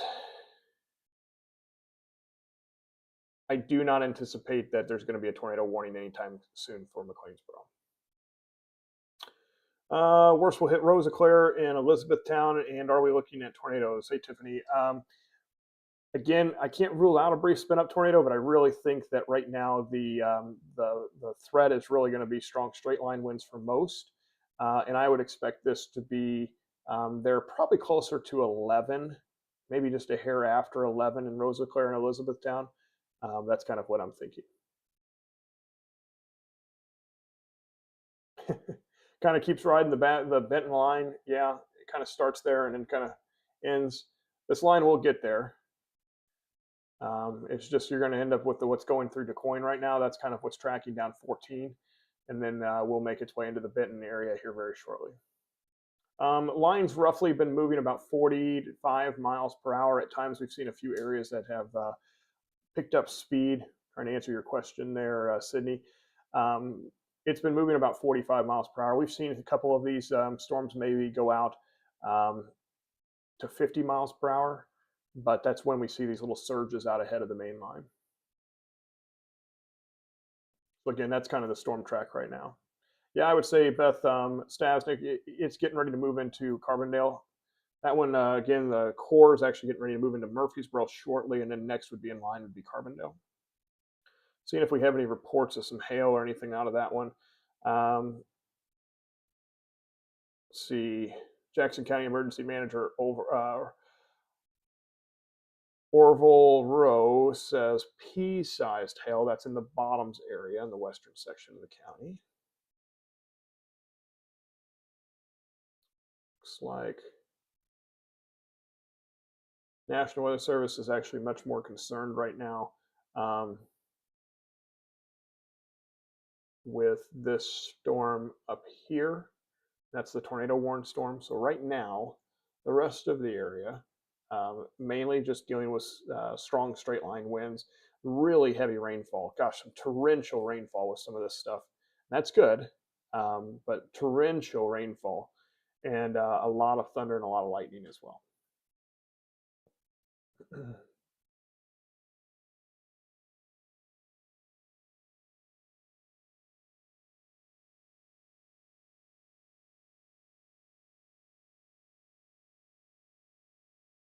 But yes, those are some of the times.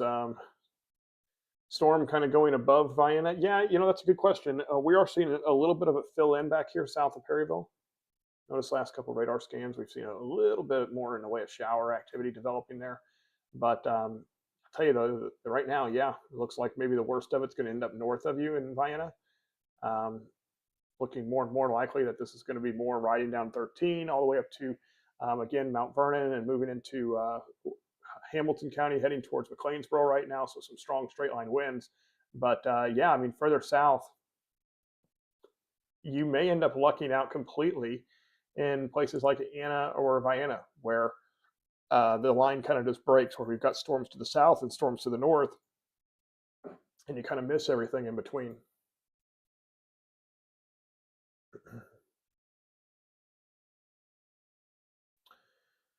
Guy Alonji saying Du Quoin seeing heavy rain, moderate winds right now. Yeah, the core of that, the heaviest is kind of going through there currently. That's a good question. We can kind of, yeah, I know. When you switch over to, I see Alex saying that she switched over to YouTube. Yeah, YouTube quality just is a lot better than what it is on Facebook. So again, if you're wanting better quality and you're wanting to see it on a big screen TV, that's kind of why we stream on there. Bryce asking, what would I assign Southern Illinois now? Earlier it was a 4. 2 or 3 maybe is kind of what I'm thinking. I think some of this is going to produce some gusty winds. I do really think that that's going to be the case. I think we're going to see some 60-mile-an-hour winds out of some of these storms as this is tracking through.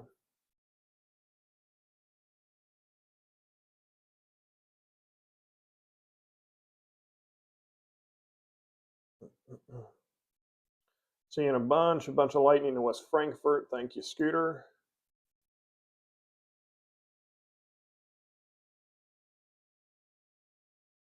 Thanks to our great sponsor, Seed and Soil. We appreciate you guys following along as well, and Dane and his wife as well. We appreciate you guys.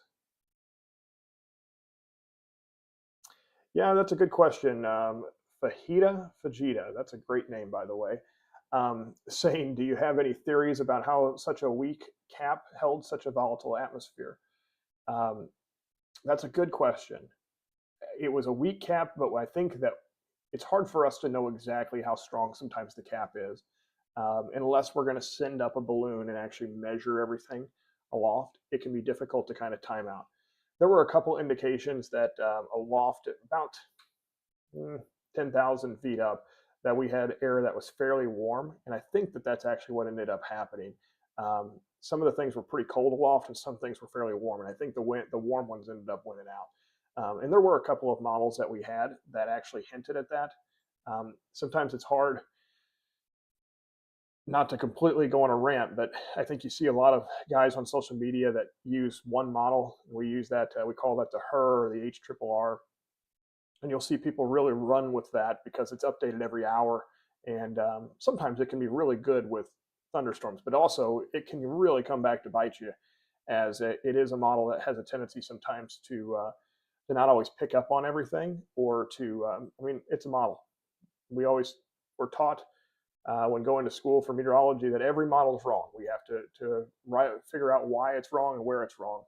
And, sometimes that can be more challenging than others, but that was kind of the case today. We just weren't sure how much we were going to destabilize. We had plenty of instability redeveloped though this afternoon. So I think sometimes the cap, I think it did help in our favor, especially this afternoon. And right now it's not really doing much. This is a forced line as a result of a cold front moving in. So that's not having too much of an impact.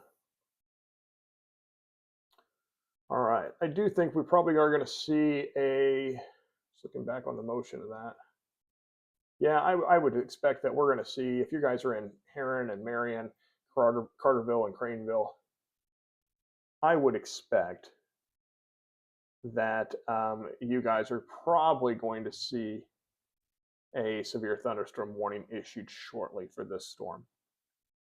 That's what I would expect.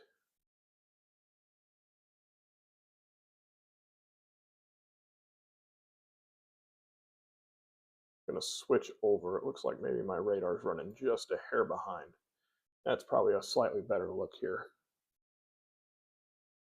So again, same thing that we're looking at. My other radar sometimes runs just a little bit behind. It looks like we were still running off a scan that was about 10 minutes old. So I'm trying to get another one here and see if we can update that.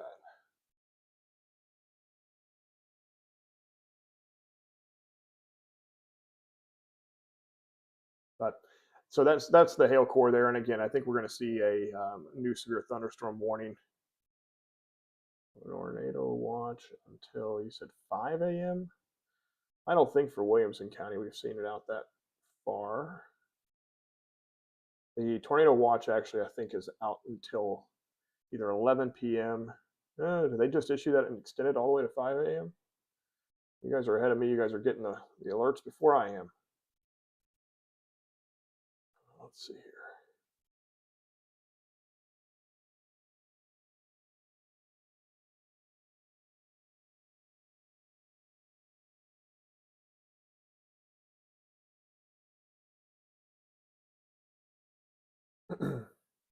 Yep, looks like they took that out. Okay, so they did extend it. There you go.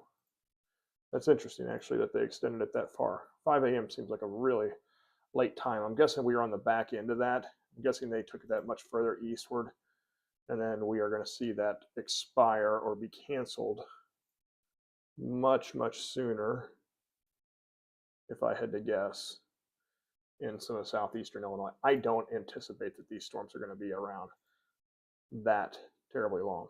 A couple more hours or so, and then I'm thinking that they're probably going to get out of here.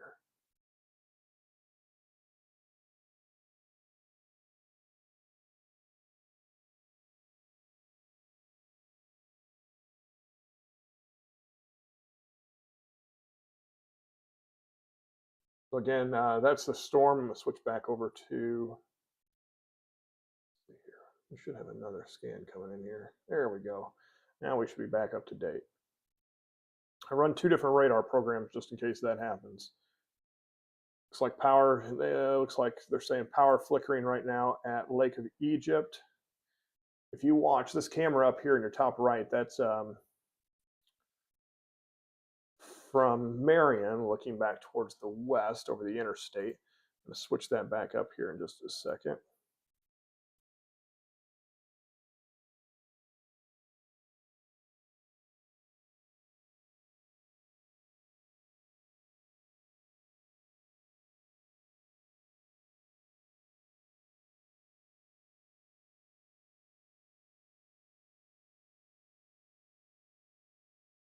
So that view now of the top right is actually from Carterville, looking back towards the west, or the Craneville area looking back towards the west. And again, I think we're going to see probably an extension of this warning eastward. So get ready if your phone hasn't gone off. If your phone hasn't gone off in Williamson County, I think get ready. I feel we're going to see another warning issued. Still have a couple more warnings further northward. Looks like seeing a lot of reports of power flickering in Marion. I think that's probably a result of a lot of that lightning that you see there. A big flash there, looking back towards the west. So we had the tornado warnings way up here to the north. That thing has had a tornado warning on it. Seems like forever, dating all the way back almost to the Metro East. Been tracking almost right down Highway 50. So that's moving into Vincennes, Indiana. Rest of Wayne County, real strong storm moving through. Just moved through Fairfield and now moving towards Mount Carmel and Carmi. There I go. Finally got that tornado watch to plot in here. Mount Vernon, you guys are in the clear. Okay, Mount Vernon, DuQuoin, Pinckneyville, you guys are all in the clear. The worst of it's past you. Guys sleep easy tonight. Yeah, sleep easy tonight. However, further to the south, right now we've got Benton. You guys, I heard somebody earlier say that they still had been kind of dodging it in Benton. That line of storms eventually, it will actually make its way through there here shortly. So little hail core there just north of McLeansboro. That's in the northern part of the county, up towards Belle Prairie City, and that's moving towards Springerton and Mill Shoals and Burnt Prairie. Possibly some pea-sized hail still for, say, Ina, maybe just north of Ewing. And then Benton, I really don't think, outside of some gusty winds, I really think what's going to be moving in is kind of what you're seeing back in Christopher, which is really heavy rainfall, quite a bit of thunder and lightning. But still feel that the strongest storm right now on radar is probably this one between Murfreesboro and Carbondale. And likely, there we go, we've got a new severe thunderstorm warning. Should be getting plotted in here in just a second. Come on. Looks like we do have a new severe thunderstorm warning, though. That's just now issued as we were talking about. Yep. Brianna saying they sent the tornado watch out till 5 a.m. I really do anticipate that once this line goes through, things are going to quiet down. So they issued the tornado watch, probably encompassing a pretty large area of southeastern Illinois, and it probably took it all the way south, eastward into Kentucky and other areas. But trying to get a better feel on what they did there with that.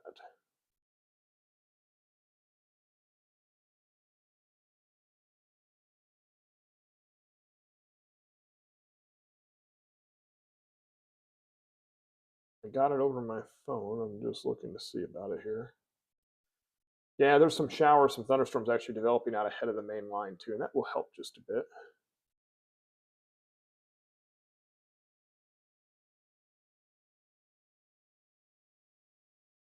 Large power flash. Looks like on the west side of Carbondale. That's from our old friend, the weather warrior, Tony Lawback, who is in town chasing storms as well. It's never good, by the way, when never like to. We love Tony, but we don't like to see him when he's in our area. That means that we've got bad weather. Kayla asking for an update on Carbondale. Yep, lots of reports of some power flickers, a lot of lightning with this, a lot of cloud to ground lightning with this. And I have a feeling that that's kind of what we're seeing with the lightning, or with some of the power flickering that we've got. But there are some strong winds. Notice that camera, top right-hand corner of your screen. Look at it starting to kind of sway back and forth just a bit. So that's in Carterville and the Craneville area. So that's kind of the leading edge of this. And look at all the lightning. I mean, it's just a tremendous amount of lightning. Same with you for Reed Station right now, some really strong straight line winds. Let's go back over to that. So there's that little punch we were talking about a few minutes ago. That's 50 to 60 mile per hour winds. And those are moving eastward, so that's going to be tracking down Route 13 on all the construction right now over Crab Orchard Lake.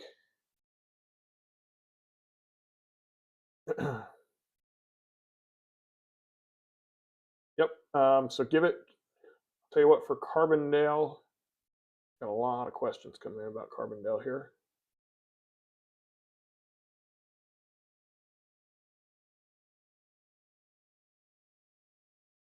20 minutes, 10, 20 minutes. I think the worst of it's going to be by you then, is what I'm expecting at this point in Carbondale.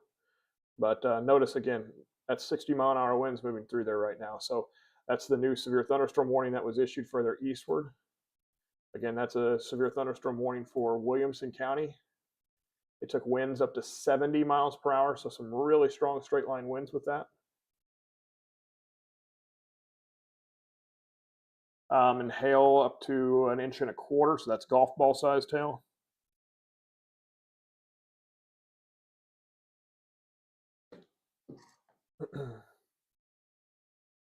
So again, storm track on that, removing that. Look at that, it's 56 miles per hour. So that storm has really picked up some strength. Now getting reports of power outages. So that's a report. That's a result of this storm moving. I'm going to actually have to redraw that because that just updated as I was drawing that. Yeah. So Carterville, get ready, guys. You got that's going to be a nasty storm that goes through with really strong winds. I think the spin up tornado threat with that one is low, but that's a storm track there. Again, National Weather Service on their watch here actually issuing that and taking it up to 70 mile per hour winds. So very strong straight line winds with that tracking right down Route 13.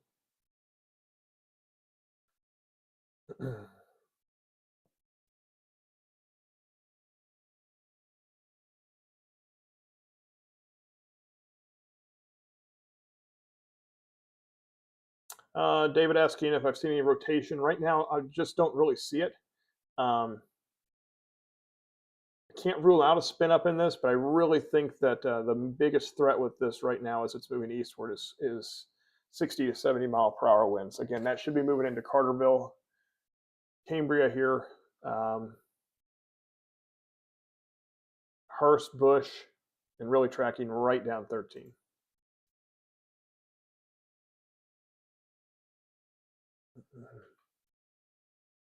Gives you an idea. So Marion, this is going to be in your area.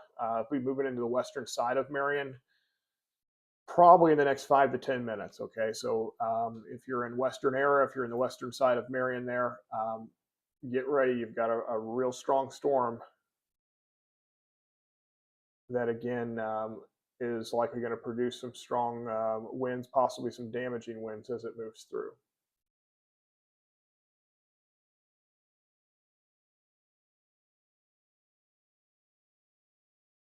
Looks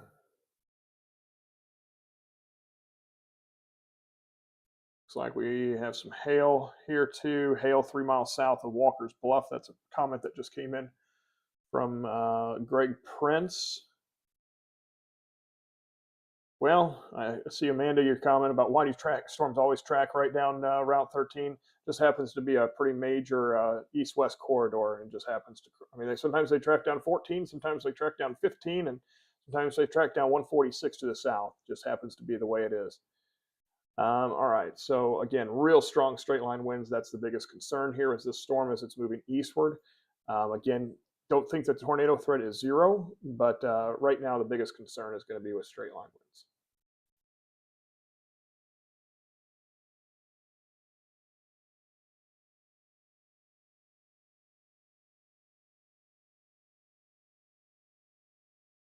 So that camera up in the top right-hand corner of your screen is kind of struggling there just a bit. That also is in Carterville, but looking back towards the west. So I was trying to see.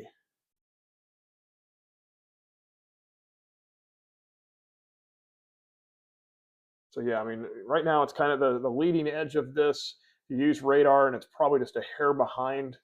You'd be probably thinking that's John A. Logan College, and then crossing over Division shortly in Carterville, and then I would say approaching Heron and Energy very quickly. Veterans Airport's right here, so that's going to be the strong straight line winds. Sirens going off in Energy as a result of that. Again, severe thunderstorm warning has been issued for that, so that's why they're going off currently. There's that update from the scan there, so that takes it through Carterville. So again, Heron Energy is where we're likely going to be seeing that. Look at the camera. Look at that top right-hand corner. So that's it going through right now. Whew. And that is wind that is just pelting that camera. I've got another one over there, so just give me a sec. I'm going to switch it over here real fast.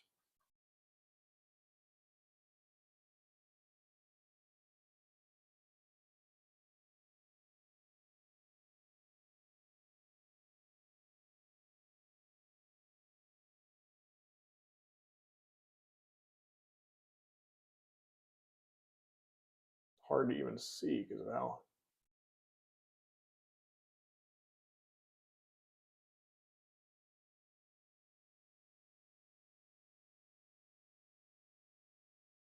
All right, we're going to go back to the Marion camera actually.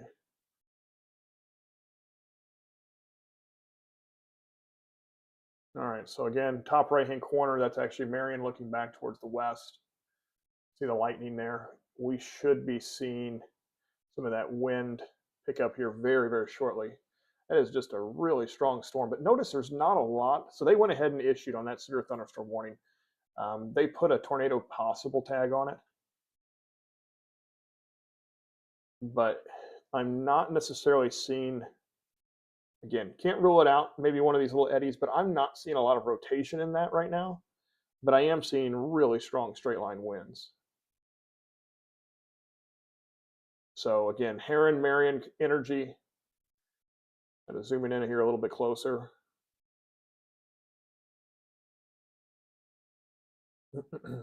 Johnston City, White Ash, Spillertown, Marion. Yeah, so this is going to be moving. That next radar scan should get us on. Next radar scan coming in right now. Should get us probably a little bit closer to Heron and probably energy getting through there.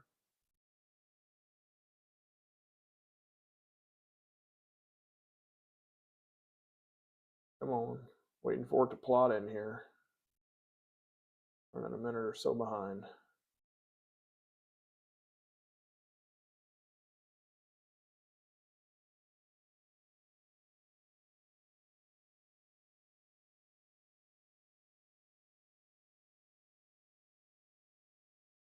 All right.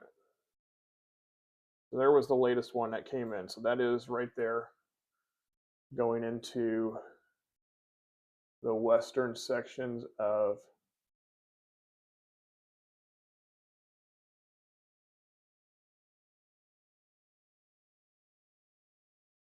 Marion, and trying to get that camera there to focus. See if that works there a little bit better. All right, so again, strong straight line winds. That's going to be what's moving in here. Got a lot of people asking about why we ended up with a new tornado watch. Let me go ahead and, again, I've been trying to kind of figure that out as well. Kind of surprised what they did there. But what they did was they actually just updated the watch, and they took that watch. So that watch extends from our area all the way southward through Tennessee and into northern Mississippi.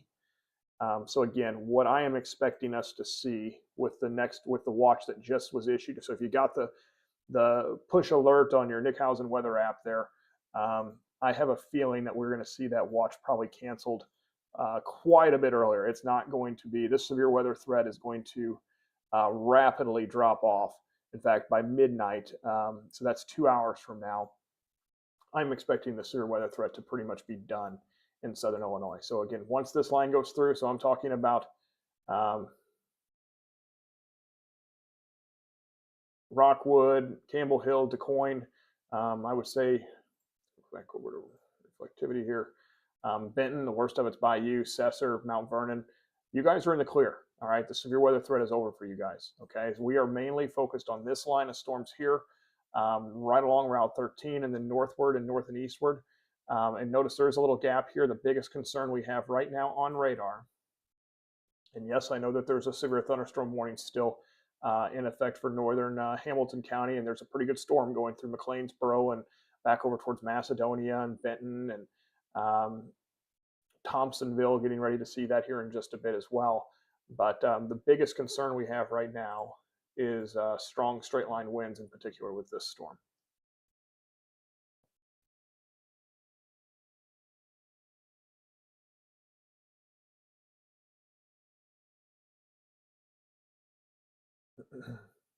Yep, DeSoto, Chris saying nothing there anymore. Nope, you guys are good to go. Go to bed, get some sleep, enjoy your rest. That's where we're at right now. So this thing is coming into Marion right now, western sections of town.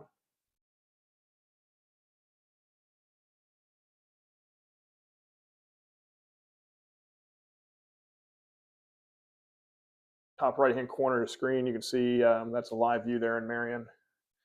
Yep, settling down just a bit in Carterville. So that was the main burst there. So the main energy right here on the front edge of that. So if you're in Cambria, get some sleep. Carbondale, Murfreesboro, you guys are good to go. Get some sleep, rest, okay? You guys are good to go. I know that they extended the watch until 5 a.m., but I'm here to tell you that the severe weather threat for you guys in Murfreesboro and DeSoto and northward is over, okay? They're going to cancel that watch issue. What they did is they just replaced the old watch with a new one, so it's not a PDS watch, and then they extended out the time. But again, that goes all the way to our south. We're on the far northern end of it.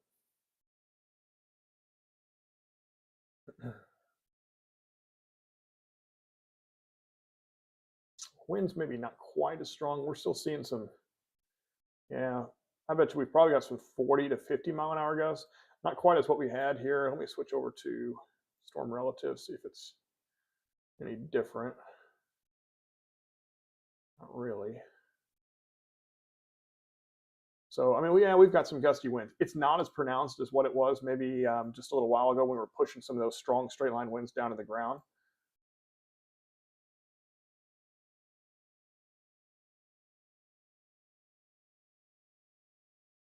So yeah, there it is. Western side. It's actually right now the leading edge of that is approaching I-57 currently.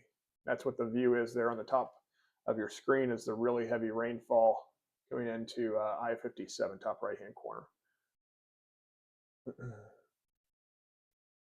I haven't checked on the hail too much. I need to do that. We had a bunch of it earlier, but we kind of haven't seen as much here recently.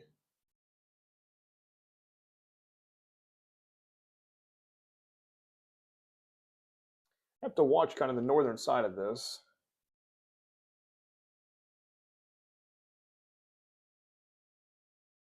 Kind of up in this area here, that's east of Heron and west of Johnston City. Nothing really that screams at me that that's getting ready to produce a tornado, but there is some rotation that's kind of developing there on the northern side of that. So that is something to watch as well.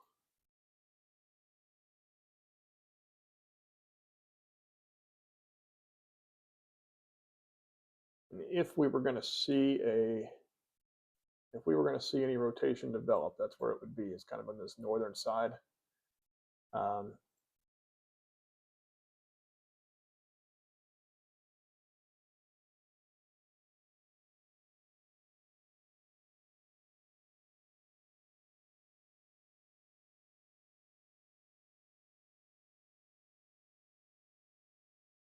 So if you were going to see it, if you were going to see any rotation develop, it would actually be right up in kind of this area here. It's west of Johnston City. Again, it's not really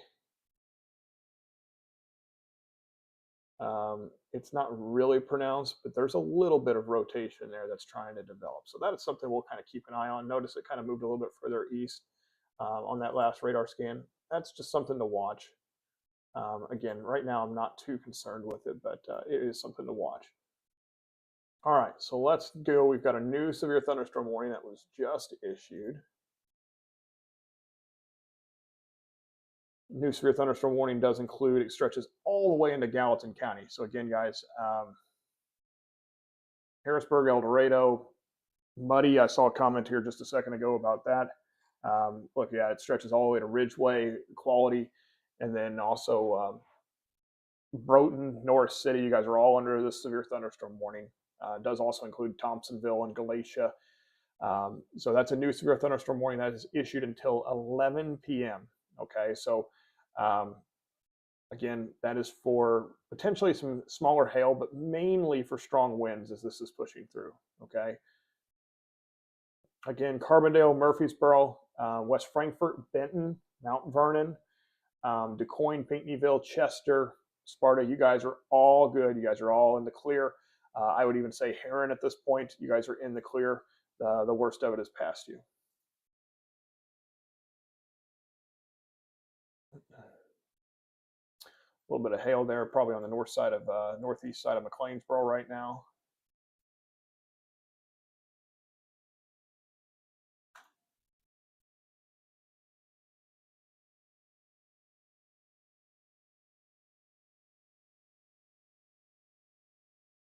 Yeah, so there it is, kind of picking up on that.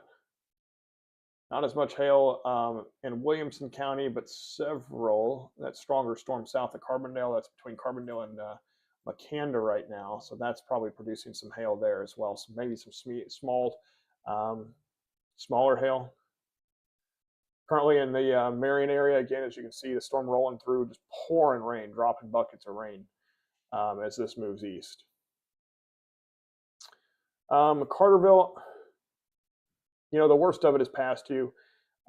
It's raining real heavy there, but I would say the worst of it's past you. The main threat is going to be on this leading edge here. So you've got some really heavy rainfall, some thunder, some lightning there, but there's the latest update. So leading edge now pushing through the eastern side of Marion. Looks like probably just past Ray Fosse Park and the Morningside subdivision there. Strongest winds are through there. And now it's going to continue eastward over towards, say, Pittsburgh and Corinth eventually, and even towards the Crab Orchard area, Dikersburg. Eventually, you'll see that as well. We're talking about this little area of rotation that we were kind of identifying. It's still there north of Johnston City, but again, nothing standing out. But it is something. Slide this over to Storm Relative.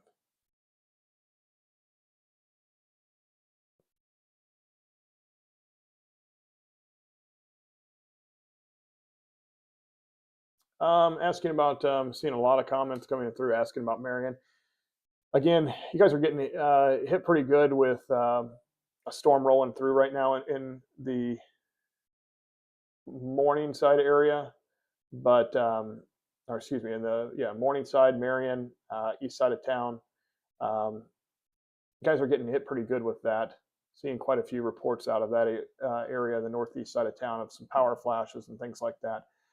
Give it about, 10 minutes or so, and I think that the worst of it will be by you. You're probably still going to be dealing with some heavy rain, but yeah, give it about 10 minutes or so. Thompsonville coming back to the north. I see your comment there, Crystal, on YouTube. Really strongest part of that storm just now moving in. Go back over to velocity. Again, I don't see anything that really jumps out to me as far as rotation goes, and honestly, I don't see a lot that jumps out to me as far as strong straight line winds either. The area that I'm probably keeping an eye on the most right now is going to be right back up in here between West Frankfort and Johnston City. Yeah, that's the area to kind of keep an eye on there. So again, I think the worst of it is by you in Marion as far as the winds go. However, you do have some really, whoops, sorry, just about knocked my computer off of there. I do think that you've got some really heavy rainfall and a lot of thunder and lightning with that. And then further to the south of Carbondale, I think Carbondale and Murfreesboro, I think the severe weather threat's really past you. But if you're going out of Carbondale from SIU's campus southward towards Cedar Lake and the Canada area, really dumping some really heavy rainfall there. Probably some gusty winds as well still with that. Potentially some hail mixed in there as well. Yeah, I would say south of Carbondale there, probably kind of where Lipe Orchards, their stand is there on Illinois Ave, and then back over towards Cedar Lake, right back up in there. I would say that there's probably some at least pea to dime-sized hail coming down. South side of Marion, I see a report coming through of winds really picking up. That's probably back down in this area. Yeah, I would imagine that as well. Again, the area that kind of keeps jumping out to me just a bit is this here between Frankfurt and JC. Anytime we start seeing the winds get out ahead of anytime we see the winds get out ahead of that main line, kind of like this, what you see is that kind of gets there and it can cause, you've got air going like this, and you got kind of air coming back on the backside like this, and it can cause rotation back in there. Again, this one's not real pronounced, so I'm not too concerned with it, but again, it is something to continue to monitor and to watch.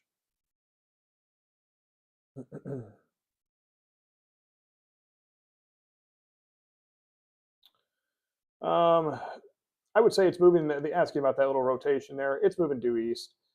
So that would put it, yeah, and again, each scan, it's just not super impressive. It's not enough that they're going to sit there and issue a tornado warning on it. But again, it's something to watch. All right, let's go ahead and throw another storm track on this as this is moving eastward. I know it's impacting some areas that we haven't talked a lot about yet. So let's go ahead and do that.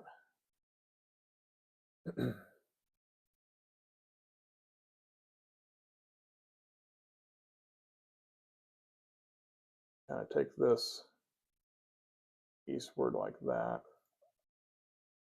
They took this warning out until 11. So that kind of gives you an idea of some of the times here.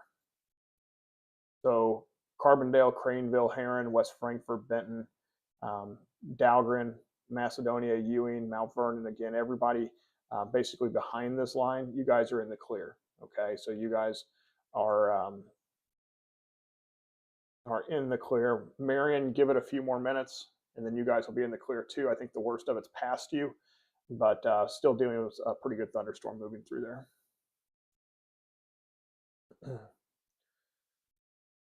All right. Give me 2 seconds. I'm going to grab my phone charger here and plug it in if I can find it.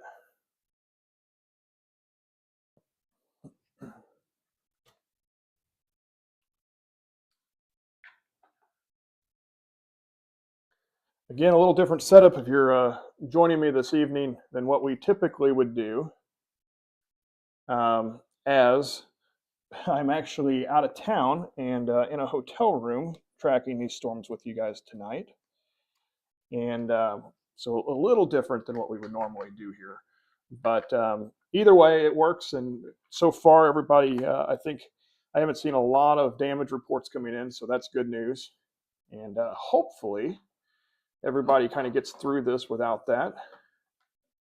So again, appreciate all of you guys tonight as well.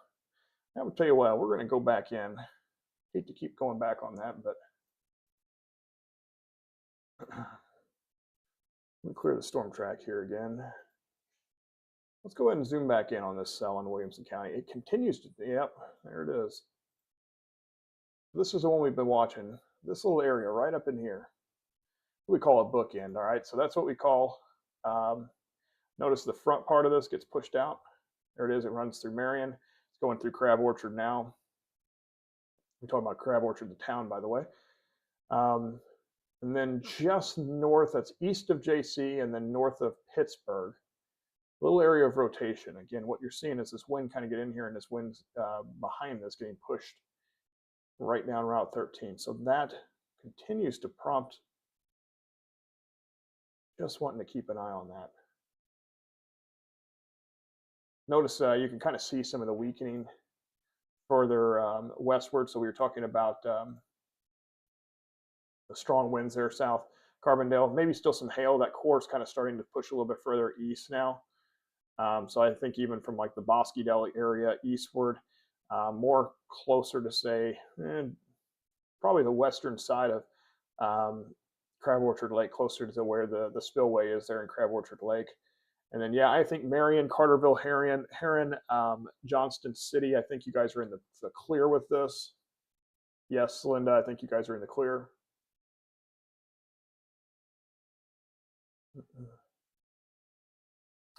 Asking about another storm coming from Poplar Bluff. Yeah, these storms down in Poplar Bluff are going to stay. Notice the motion on this. That thing's going to stay south. So that's going to run right there through Western Kentucky. There's a few more storms back down in this area that we're watching, but what I'm expecting is that all of this is going to congeal into one big line and eventually moving east. Zooming this out. So what we're going to see is all of this here form into one big line and then push east and southeast, okay? So that means that what we're likely going to see here in southern Illinois is going to be really tied, and even that storm, the storm moving into Cape and Scott City, that thing was actually tornado warned a little while ago, and now it's not even impressive at all. So the main event, and here's what we're watching here for at least another hour or so, is going to be what's going through Williamson and back into Hamilton and now moving into Saline County in White County. Okay, that's the main event. Again, our threats for tornadoes are probably on the low side here in southern Illinois. We haven't really seen that.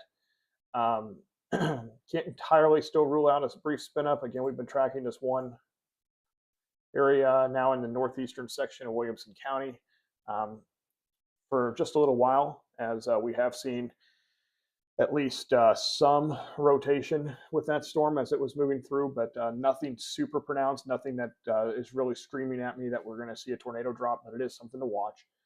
The rest of this is primarily strong straight line winds with some smaller hail occasionally mixed in.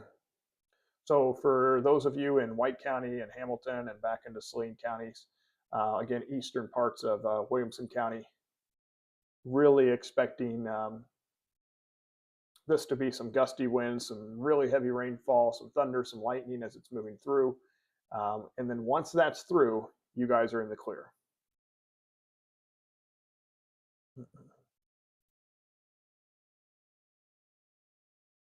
Yep, if you're in McLeansboro, you're good to go. Get some sleep, get some rest. You guys are good to go.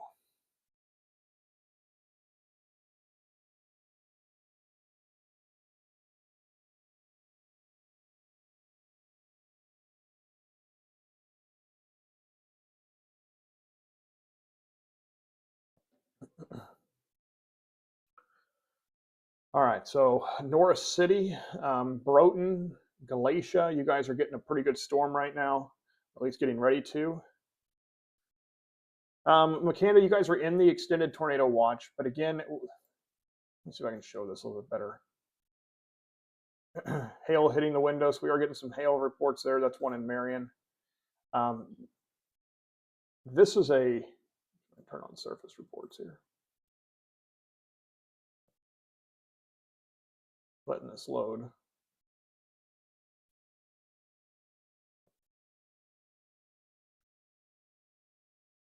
What I'm looking at is primarily this threat here with this line of storms. Once it's out of here and once it's clearing, which I think is really going to be over the next hour to two, I think by midnight, for the most part, this thing is going to be east of us. And with that, I think that we are going to see the severe weather threat quickly diminish. So yes, I know that they extended the tornado watch until 5 a.m. No, I do not anticipate in southern Illinois that we are going to be dealing with a threat until 5 a.m. I really think that by midnight, most of our area is going to be starting to quiet down. The reason, turn off radar here for a second, turn off the warnings here for a second as well. The reason that they issued and they reissued this tornado watch, so they had the PDS, the particularly dangerous situation tornado watch that they issued earlier. They reissued that, but they took off the PDS tag on it. Okay, so they reissued it until 5 a.m. Notice this watch, we're here, and this watch extends all the way down into Mississippi and even parts of Alabama. Okay, so what you're seeing right now is a line of storms on the back side of this watch, and then that watch is issued for areas way down here as well. So what we're going to see is that line is going to clear our area pretty quickly here over the next hour or so, and start to move into the rest of the watch to our south. And I think that there you'll see the cancellation of that watch fairly quickly here in southern Illinois. Hopefully that kind of helps clear some of the confusion, because I know and it's hard for them when they issue these watches, but I know that it adds a lot of confusion when you see, hey, the severe weather threat's kind of ending in some of these parts, and why did they reissue the tornado watch? And that's why.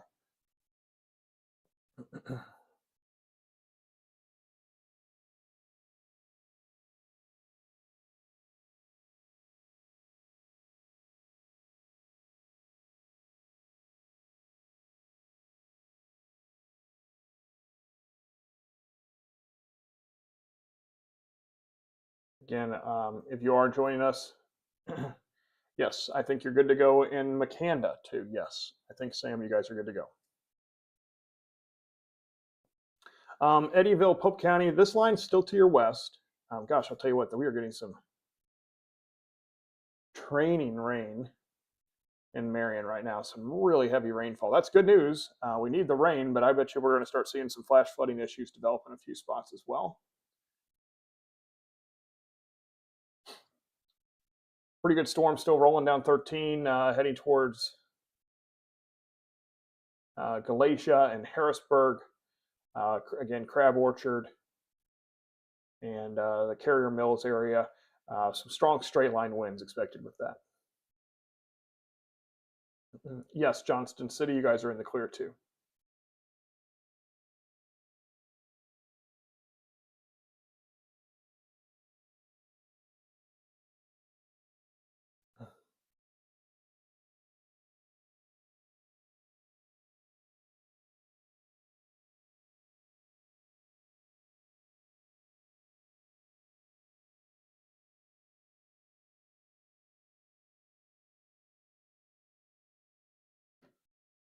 What time should it be out of Ridgeway?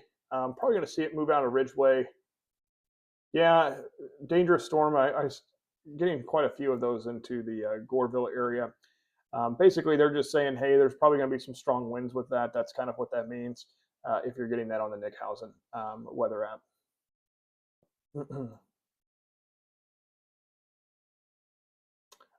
Lick Creek, you guys are kind of, yeah, I would say,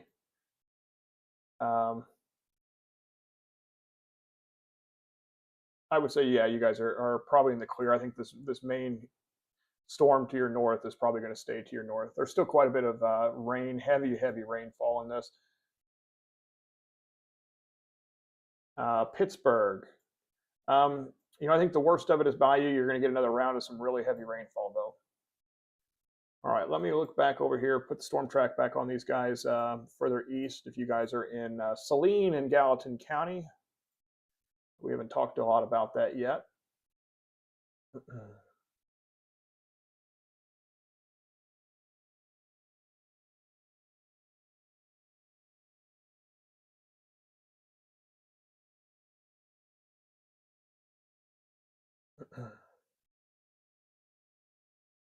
So that's kind of the general thinking currently as this is moving through. Trying to answer as many questions as you got. Crab Orchard there. Hey, Nathan. Real heavy rainfall. I think the worst of it's kind of going through your area right now. 10, 15, 20 minutes, and it should be out of here.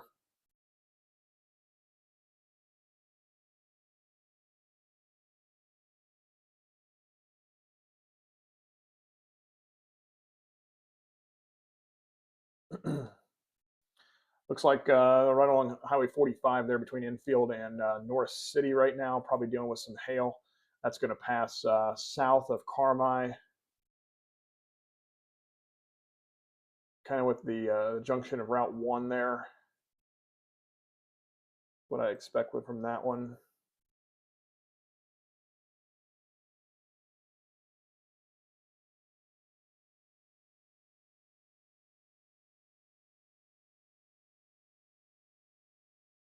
Yep, Alicia asking about Marion. Yes, you've got some a pretty good storm still going on in Marion right now with some heavy rainfall and quite a bit of thunder and lightning. But yes, the severe weather threat in Marion is over. Not anticipating any more severe weather there. Right now, the actual warning, the only warning we actually have on the board is this big box of warning here for the southern part of Hamilton County, and then extends eastward all the way into White County and Saline and Gallatin counties as well. That's right now the only warning that we currently have in southern Illinois. And I'm going to zoom out because I always get a little scared that I'm going to miss one of those. But yeah, that's the current severe thunderstorm warning we've got there for Saline, Hamilton, White, and Gallatin counties.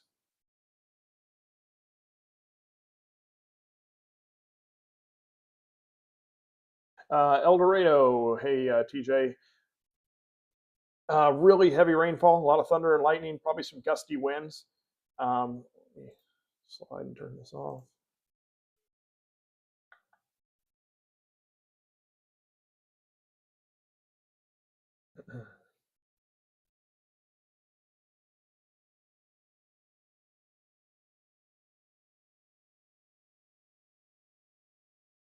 Yeah, I would say El Dorado, you guys are going to see some pretty gusty winds. Still seems this thing's probably producing some 30, 40, 50 mile an hour winds.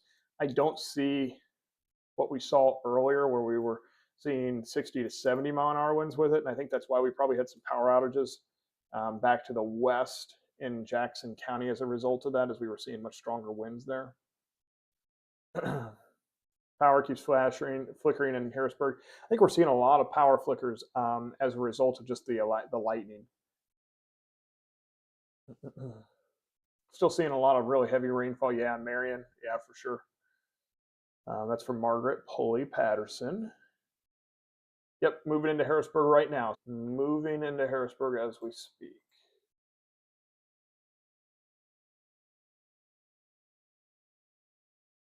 Yes, Lauren, after these move through, this is it. I think this is going to sag off very quickly to the south and east. And I think you guys are going to be able to rest pretty easy, pretty quickly tonight as this moves south and east of our area. This is pretty much zapping the energy behind it pretty good. Expect north of Galatia in the Cornerville area. You know, honestly, the worst of it's probably by you. I'd expect some heavy rain, some lightning, but I don't think you're going to have anything in the Cornerville area that's honestly too terribly wrong or too terribly bad. I think really most of it's is by you. Harco out of power right now. So we are getting some power outages. That's a result of this thing as it's moving through. Again, some of that could be due to wind damage. Some of that also could be due to lightning strikes because there is quite a bit of that. Johnston City, yes, you guys are in the clear. What time will it start in Junction? Again, we just had that up here.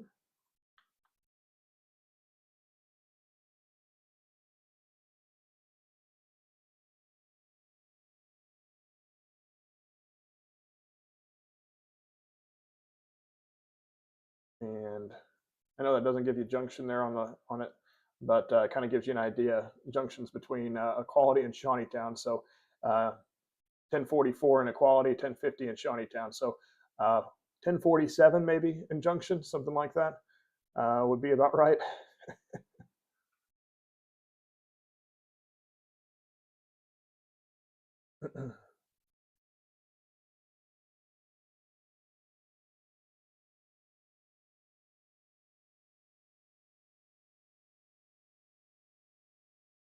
Yeah, trying to answer as many. Lake of Egypt, just some really heavy rainfall and some gusty winds with you guys. I don't really think right now down at the lake, I don't think that storm's severe, but it probably has quite a bit of lightning with it. Likely has a fair amount of, may have some gusty winds, but also has some really heavy rainfall. I'll tell you, if you're on, especially on the north side of the lake, if you're looking north, that storm that is from Marion to Creel Springs, it's not severe, but it is putting down some rain, and it's got a lot of lightning with it. Same with this storm that's actually moving into Harrisburg right now. Again, the leading edge of it probably has some gusty winds on it, but also behind it, and even on the north side up here from Galatia over towards El Dorado in the Raleigh area, and then back over towards Omaha, North City, and Broughton. That all has some really, really heavy rain with it.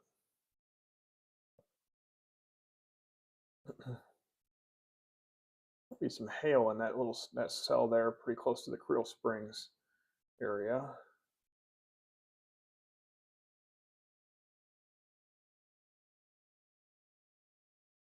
Yeah, Carrier Mills. You know, I think that take this off of here so you guys can see it a little bit better. Yeah, just kind of the leading edge of that's kind of heading into Carrier Mills right now. I think that's what we're really seeing there.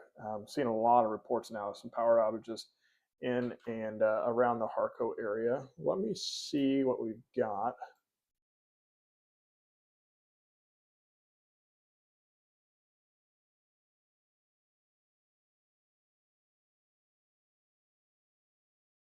Let's see what we've got on power outages, guys, so I can see how many we've got in the area. Yeah, it looks like Jackson County has about 2,000 out. It doesn't look a little over 2,300 out. And those in Jackson County, looks like most of those are going to be, you know, it looks like all of them are Ameren customers in Jackson County, which means that they're probably in either Murfreesboro or in Carbondale city limits. Because once you get outside the city limits, you're in co-op territory pretty quickly. So imagine those are might be a transformer or something like that that was hit in the city limits.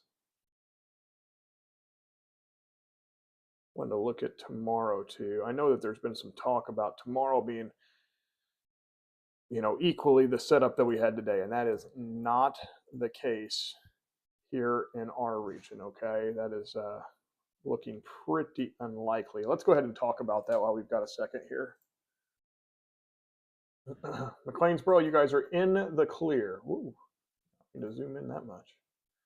All right, so McLeansboro, you guys are in the clear. Again, what we're watching here, wind is crazy here in Harrisburg, and thunder from Bridget, and lots of thunder and lightning. Yep, the leading edge of that once it goes through, and that's what's heading towards, say, SIC.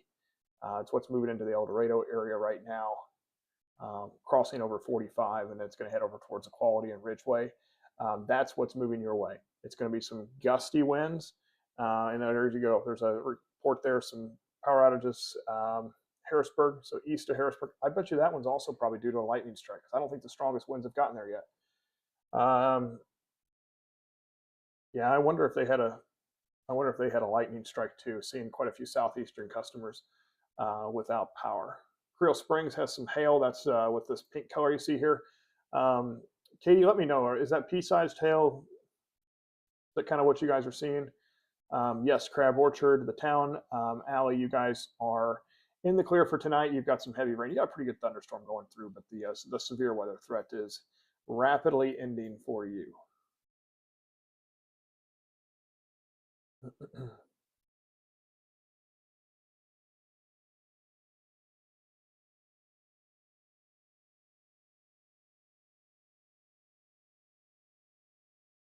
Yep, seeing a lot of reports now in Saline County without power. So I don't know if that's due to, and there's probably some hail there. It's just on the west side of Harrisburg as well. Kind of right there as you're starting to head into town and come into town on the west side of Harrisburg on 13.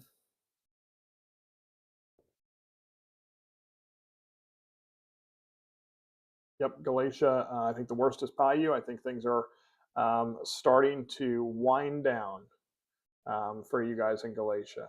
Infield, that's a little further northward here. You guys are in the clear, still dealing with some heavy rain, some thunder, some lightning. The severe weather threats ended for you.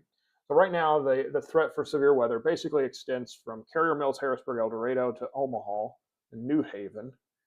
And I would say the next ones in line for this are going to be Equality, Ridgeway, and Shawneetown. That's kind of where we're looking at from a severe weather threat perspective. North City, I think this is the worst of it, is Bayou. Again, heavy rain, some lightning, nothing major. Further south, has some folks asking about Tunnel Hill and Haley, New Burnside. Right now, yeah, there's definitely some hail. I would say, I'm kind of curious. Christina, are you guys seeing pea-sized hail there in New Burnside? Is that kind of what you're seeing?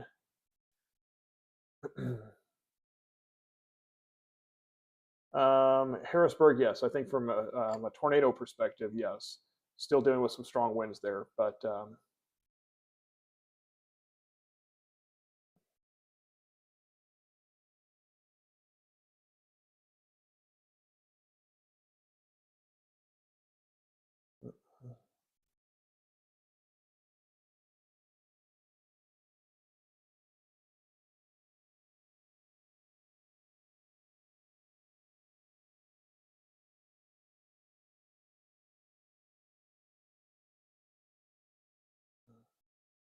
I just got a picture in something coming in from the muddy area that's between El Dorado and Harrisburg. So that warning runs for about another 20 minutes or so. Again, Johnson County, that storm that's heading your way is kind of sliding south. It's not severe right now. Some pockets of heavy rain moving through Goreville. Again, we just had a report there of some small hail in the Creole Springs area, but that storm that is moving. Yeah, I see your comment there, Amanda, asking about Simpson being in the clear. You know, I don't think the leading edge has gotten there, but that right now that storm is not severe.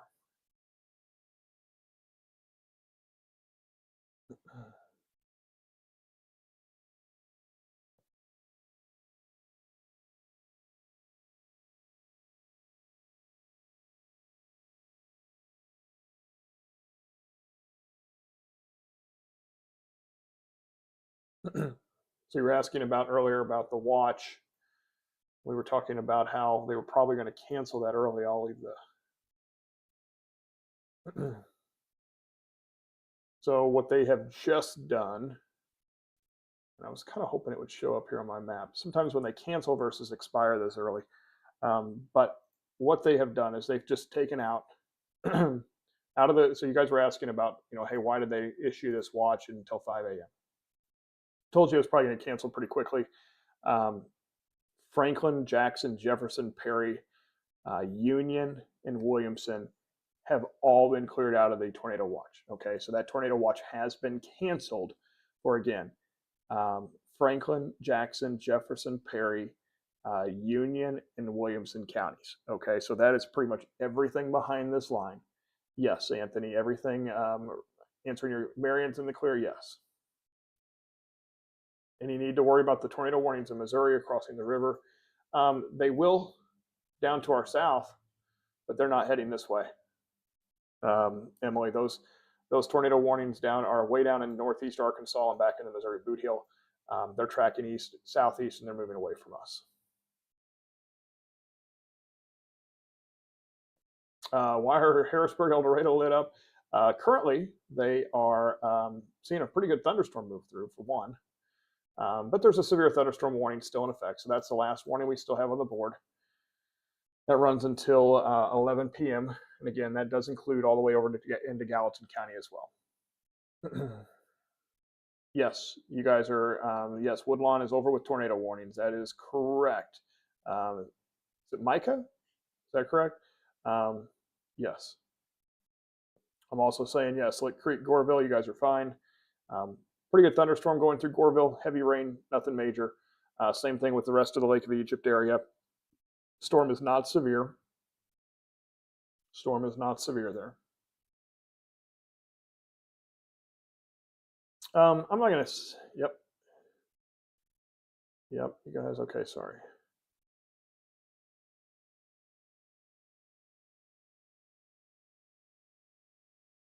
Staying practically dead south of Harrisburg and the Rudiment area.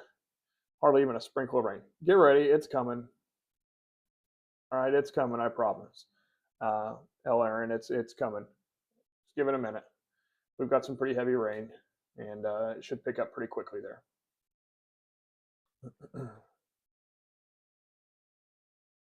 Heavy rain now in El Dorado, yep.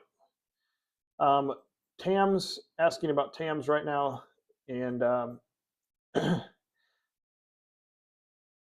yeah, I mean, I just don't see that this storm is really going to blow up or do anything. I would say that you're probably just not going to see a whole lot out of it.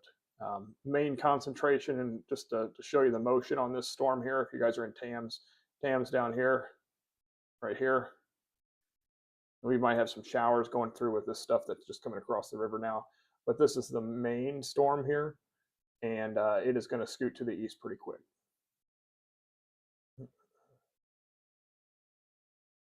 Lots of reports now of power out in the Harco and the Galatia area. Again, I think that the worst is Bayou. Asking about a tornado threat in Ridgeway. I don't want to tell you absolutely no.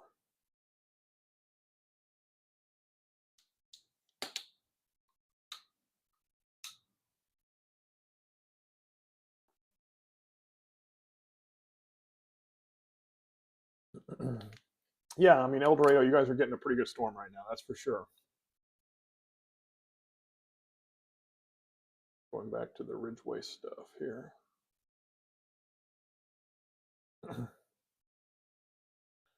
Yeah, I mean, we're watching this storm out to the west of you in Ridgeway. Tornado threat very low. I would say not zero, but it's low. But right now, biggest concern is going to be really gusty winds and some extremely heavy rainfall and lightning. Mariah saying pretty gnarly in Creel Springs right now. Yeah, heavy rain. Probably some pretty gusty winds coming out of that thing, and quite a bit of thunder and lightning. I think there's a ton of lightning in some of these storms. Yep, calming down a little bit in Harrisburg. Yeah, you've got some rain around. That's it. So again, Marion, you guys are in the clear. Galatia, in the clear. Pittsburgh, in the clear. Honestly, Creel Springs, you guys are in the clear as far as severe weather goes. You've got a good storm going through there. As far as severe weather goes, you guys are in the clear.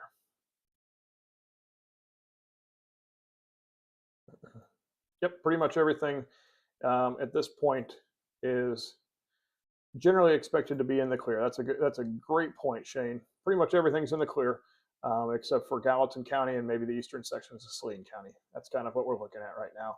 And again, the severe weather threat even in those areas is fairly low.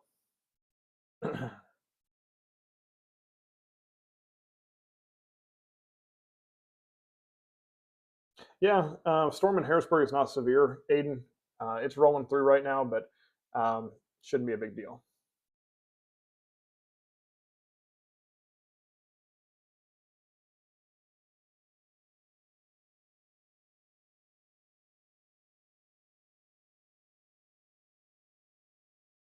Yes, Harco, brushy area, all good. I'm not sure what the winds are reading. Angie Mitchell in El Dorado, I'm not 100% sure. I don't have an anemometer there. Let me see if I can pull. Might be able to pull the airport would be the nearest thing out at the Harrisburg Raleigh Airport. Looks like we've got 402 customers is what it is right now in Saline County, by the way, without power. There's nearly 200 in Williamson County, kind of a mixture of Ameren and Southeastern. Looks like in Jackson County, we still have the most. All Ameren customers and about 2,400 customers without. Elsewhere, it's very small numbers, but I shouldn't say Hamilton County still has about 298, all right, 213, excuse me, customers out. All Southeastern. I really do wonder if there was a transformer or something like that that blew there due to a lightning strike or something like that that caused a bunch of Southeastern customers to lose power.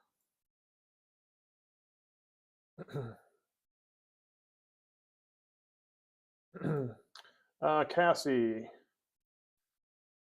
Yeah, I would say that answering your question about Southeast Missouri, Charleston, and Sikeston area, the storms to the north and west of you have weakened considerably. That storm that's down towards the Barney area also is not even warned right now, so it looks like the bulk of these storms are way to our south, and they are going to likely stay to the south. So yes, I would say that your chances and your risk of seeing severe weather is extremely small. Yes.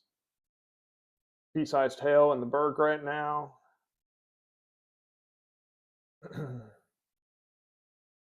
Just had a power outage report in the Rudiment area. They're kind of carving this warning out just a bit. So now Galatia, you guys are no longer in a warning at all.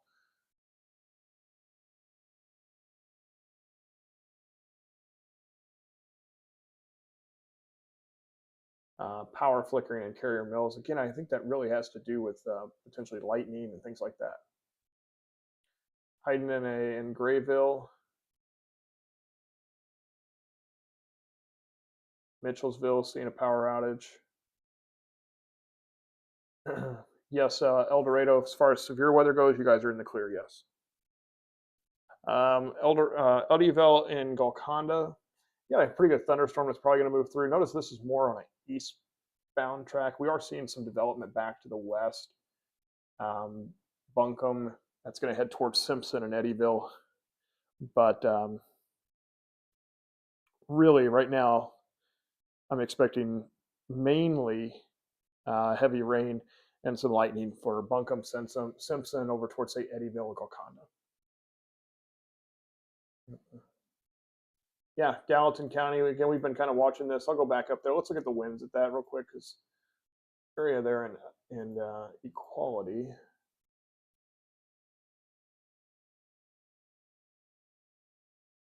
Yeah, and even some of those winds have kind of calmed down just a bit.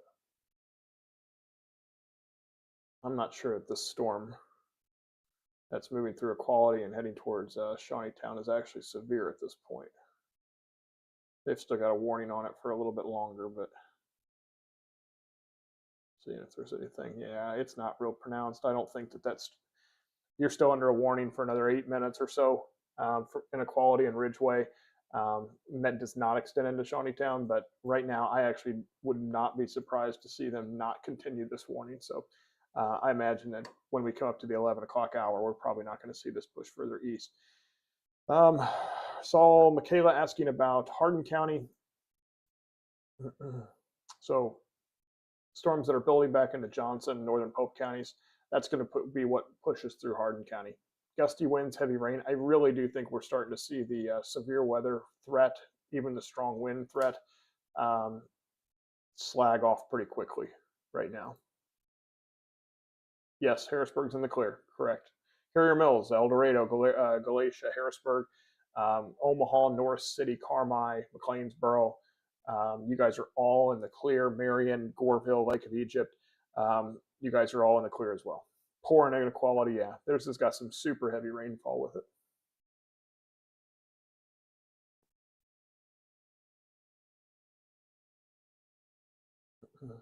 Yes, is muddy good to call it bedtime? Yes. I'm not far behind you, Paige. Not far behind you.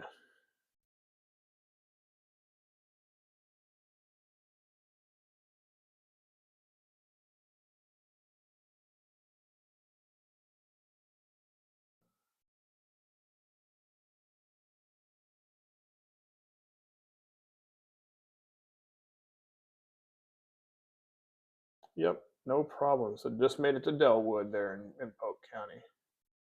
Yep, leading edge of that. Again, that storm's not severe, but it is a pretty good thunderstorm. I mean, it's got some strong winds in it, and some gusty winds and some really heavy rainfall and a lot of thunder and lightning, but it is not a severe thunderstorm. So that's the good news there. Hoping that we can get to the 11 o'clock hour and get these warnings wiped off the board here. Because, yeah, I'd like to go to sleep too. Let's talk about tomorrow. Here, that's what we can do for a second here while we're kind of killing some time. All right, so I'm going to take this and I'm going to throw this off of here and take all of my warnings out of here too. And one of the things I'm going to show you is tomorrow.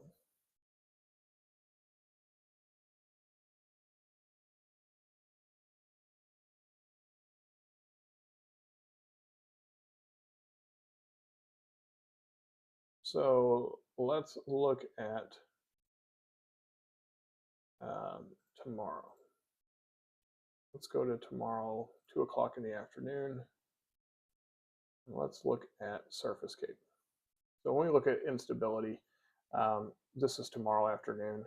Today, instability was way up into the yellow and orange colors.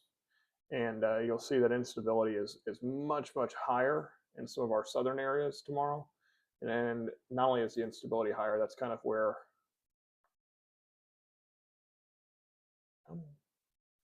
we might end up with some rain as a result of this front being pretty close to us. I really do think that most of the severe weather threat tomorrow is going to be south of us. Storm Prediction Center does put us, I think, I'm even seeing some of these outlooks. We have been so focused on today. That was the outlook for today. Let's slide this over to tomorrow. That's not correct. There's the outlook for tomorrow. So notice that outlook for tomorrow. I saw some folks commenting and saying, hey, you know, Tuesday looks just as bad. No, not at all. Maybe a slight risk again, maybe a couple stronger storms. Can't entirely rule out an isolated stronger storm northward into southern Illinois, but honestly, it really does look primarily focused south of our area for tomorrow. So this is tomorrow's outlook. The yellow color is a level 2. The green color is a level 1 on a scale of 1 to 5. Remember today we were in a level 4. So the threat really tomorrow is going to be south, I feel, here in our area.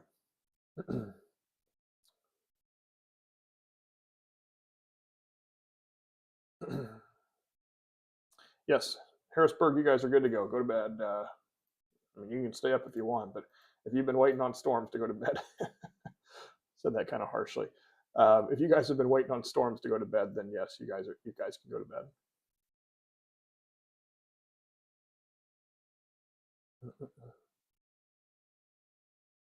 So again, just a couple more minutes left on the warning here.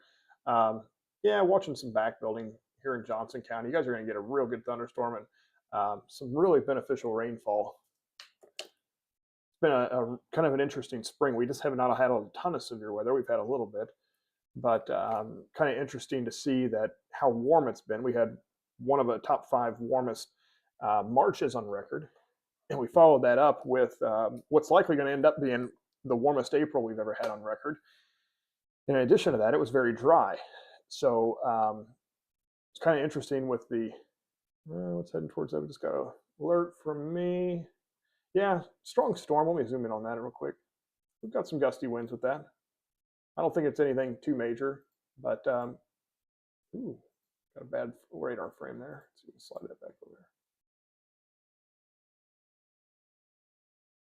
there. There it goes. But that storm moving into Eddyville's got some heavy rain, some gusty winds with it. Nothing major. Again, it is not severe right now, but something to watch. Just starting to rain 3 miles north of Eddyville. Yep, that lines up. Junction, you guys in Gallatin County are seeing that too. So that's kind of the leading edge of this, all moving that way. And again, this little storm here that's moving southward, moving Eddyville, Caven, Rock, Rose Clare, Golconda. Notice the track on that kind of continues to build a little bit further to the south and east. But we are literally getting ready to clear, I think, all the warnings off the board here.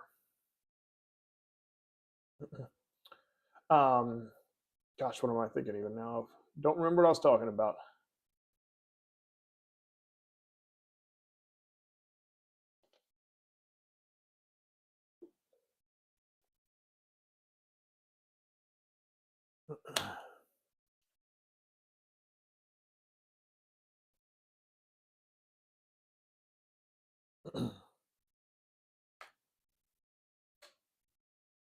I'm going to stay with you guys for a little while longer. Again, we'll try to watch some of these storms go through Shawneetown and Eddyville and into Hardin and Pope counties as well.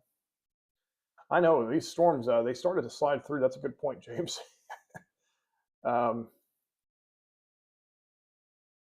It seemed like it took forever for some of these storms to go through in some of these places, especially because we saw some back building. Amy asking about Benton. Yeah, you're good to go. No worries there. Does Shawneetown currently have a warning? You're right on the edge. In fact, that warning probably comes up just shy of town. So technically, no, Angie, unless you live just west and closer to Junction. Becky asking about Massac County. So this hasn't really gotten to you guys yet in Massac County. I do think that the most of this is going to end up going probably to the north and east of you in Massac County, and you may not end up with a whole lot. Tiffany asking about Rose Clare and Elizabethtown. Nothing major at this point. There you go. All the warnings right now. We don't have any warnings in southern Illinois. We've got some good thunderstorms that are rolling through, some heavy rain, some thunder, some lightning, some gusty winds, but nothing major. Thank you. Going to bed in Ridgeway. Yeah, you guys are good to go there. Rudiment dealing with the, yeah, you guys are doing really with the brunt of that currently in Rudiment. Yes, Chrissy, Saline, or Hamilton County, all good. You guys are good to go.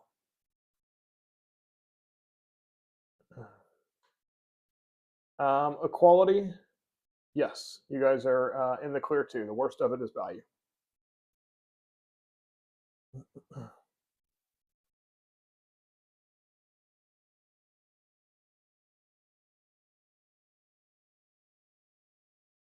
Buncombe, yes, the worst of you guys in Buncombe.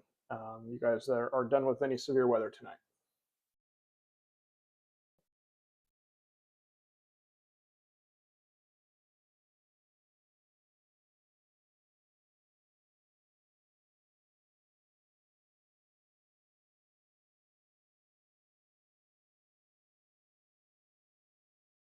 Anna Jonesboro, yes, you guys are all set up. In fact, Anna Jonesboro, you guys have been cleared out of the tornado watch, so they have carved that back considerably.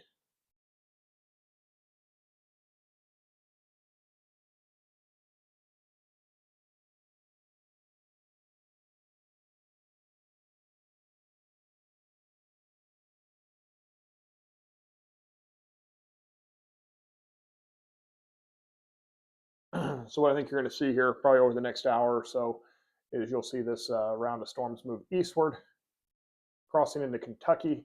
It'll get through Gallatin County here probably in the next 15, 20 minutes or so. And then as we see some of this through Johnson, Pope, and Hardin counties, probably going to see some really heavy rain, maybe some gusty winds, but shouldn't see anything major. Yes, Raleigh, you guys are good to go. Haiti, Shawneetown, yes. I know we've been talking about this seems like forever, and you guys are just now getting it there. But yes, it is rolling through Shawneetown currently.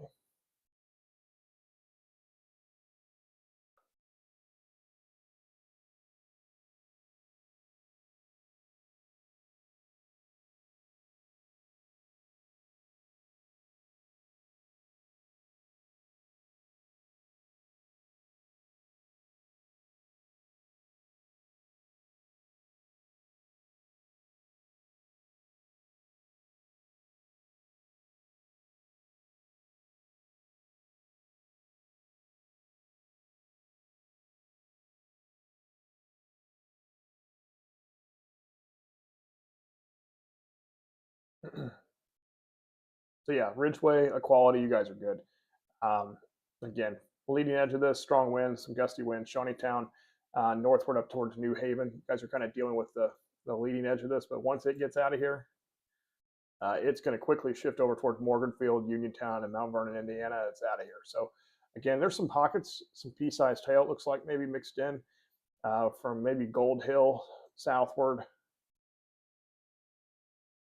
Yeah, kind of in the Carver's Ridge area down there towards 34 and kind of towards the corner there of Saline and Hardin and Pope counties.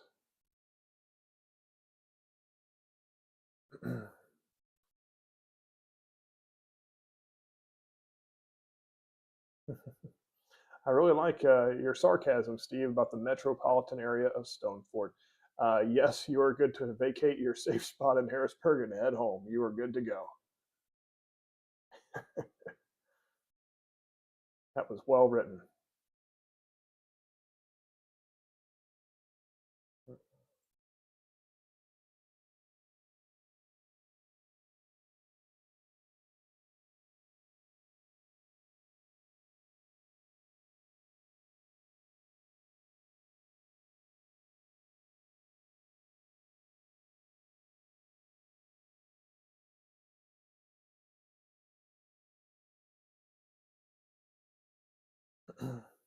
All right.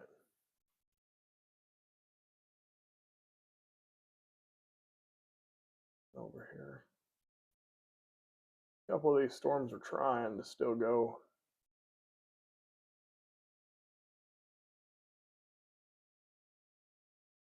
Had somebody just a little while ago ask about Mazza County. I have to watch a couple of these storms back into Alexander and Pulaski counties.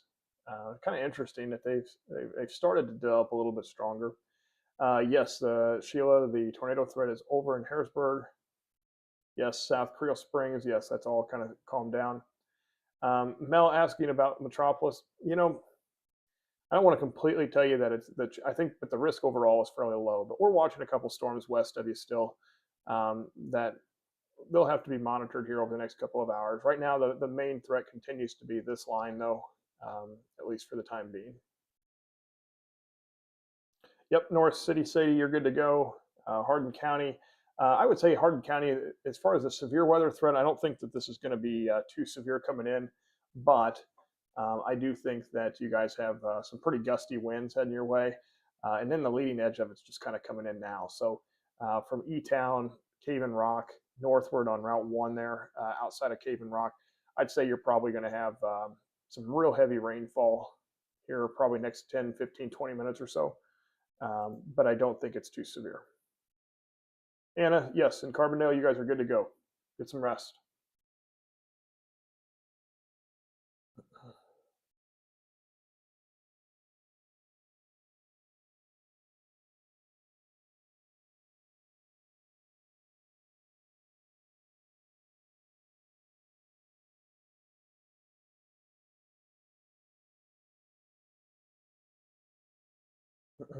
Yeah, Tammy saying Ozark still has some really heavy rainfall and some gusty winds. Yes, that is the case. That's this storm here moving through in Johnson County. But again, it's not severe at this point. Just some heavy rain, some thunder, some lightning. Yes, Samantha, Heron, you guys are good to go too.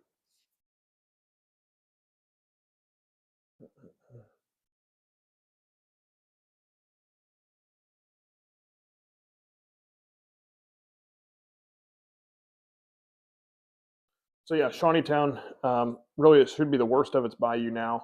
Old Shawneetown kind of is where it's hitting currently. And then again, Hardin County, northern parts of Polk County. Storm's not severe, but gosh, it's I bet you it's got quite a bit of lightning in it and a lot of really heavy rainfall as well.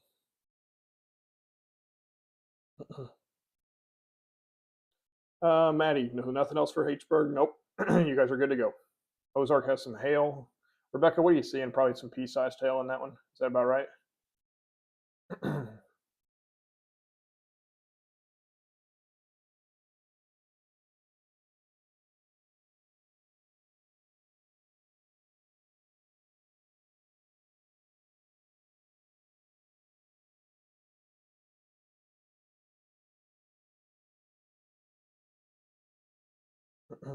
Diana saying power out uh, north of Johnston City, a county line. Yeah, we had a couple power outages up that way. A couple reports came through. Ray saying rain and blowing pretty hard just southwest of Carver's Ridge right now. Yes, that is that storm. Yeah, so there's definitely some gusty winds there with that as it continues to move eastward.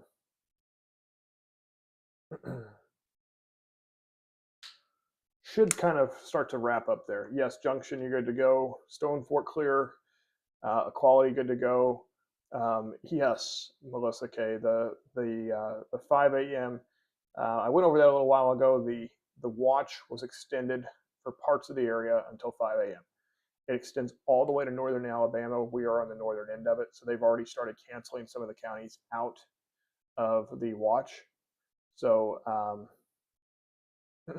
yes, Sarah. Yes, neighbor. It is clear. You are good to go. So that watch is going to get canceled out of here pretty quickly. I think they might start canceling some of these, some of the eastern counties. I think that Jefferson, Franklin, Williamson, Jackson, Perry, and Union have already been canceled out of the watch. But I think the next round will end up being the rest of Southern Illinois here, probably another 30 to 40 minutes or so. Folks in Simpson, storm's not severe, but it's got some gusty winds, some really heavy rainfall, and a lot of thunder and lightning with it.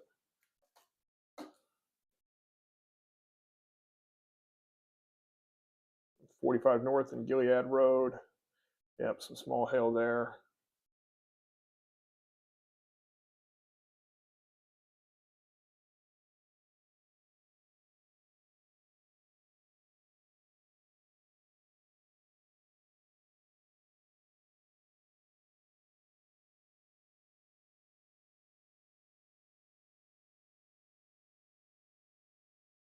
Sorry, guys, still watching some of this. Again, we don't have any warnings on the board. Just staying with you here for at least just a little bit longer as we watch this go through. I don't want to forget about my good friends. I got a lot of friends in Pope and Hardin and Gallatin counties.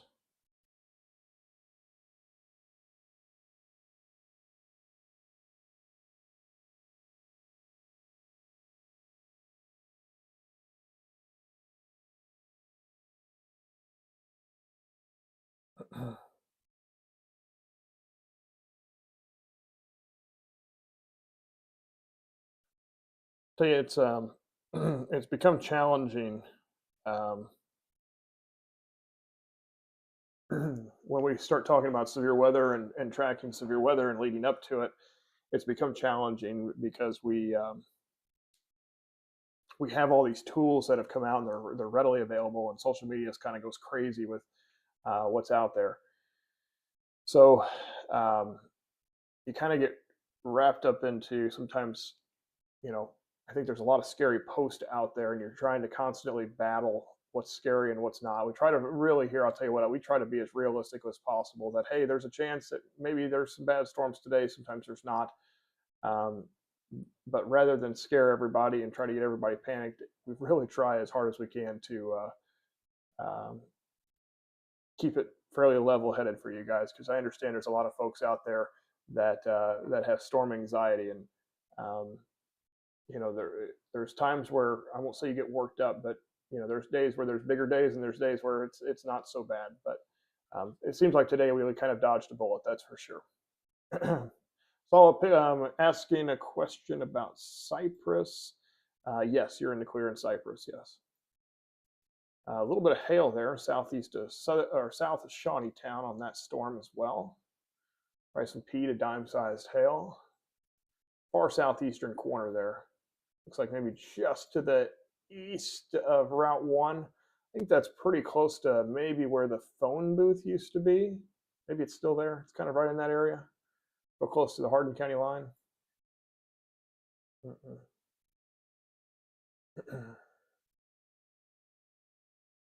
Still seeing some reports of some small hail out of some of these storms. Back to the west as well, back into Johnson and Polk County. Yes, most likely, I think that's Justin. No, there's not going to be a tornado. I think that really the threat for severe weather here in our region is pretty much over.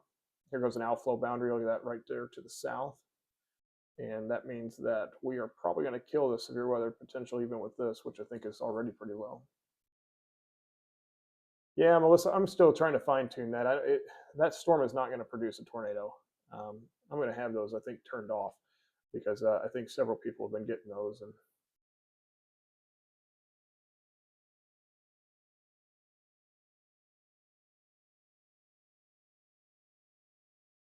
all right, well, guys, I'm going to hop off of here. We have no warnings. If we were to get another warning, which I don't think we're going to,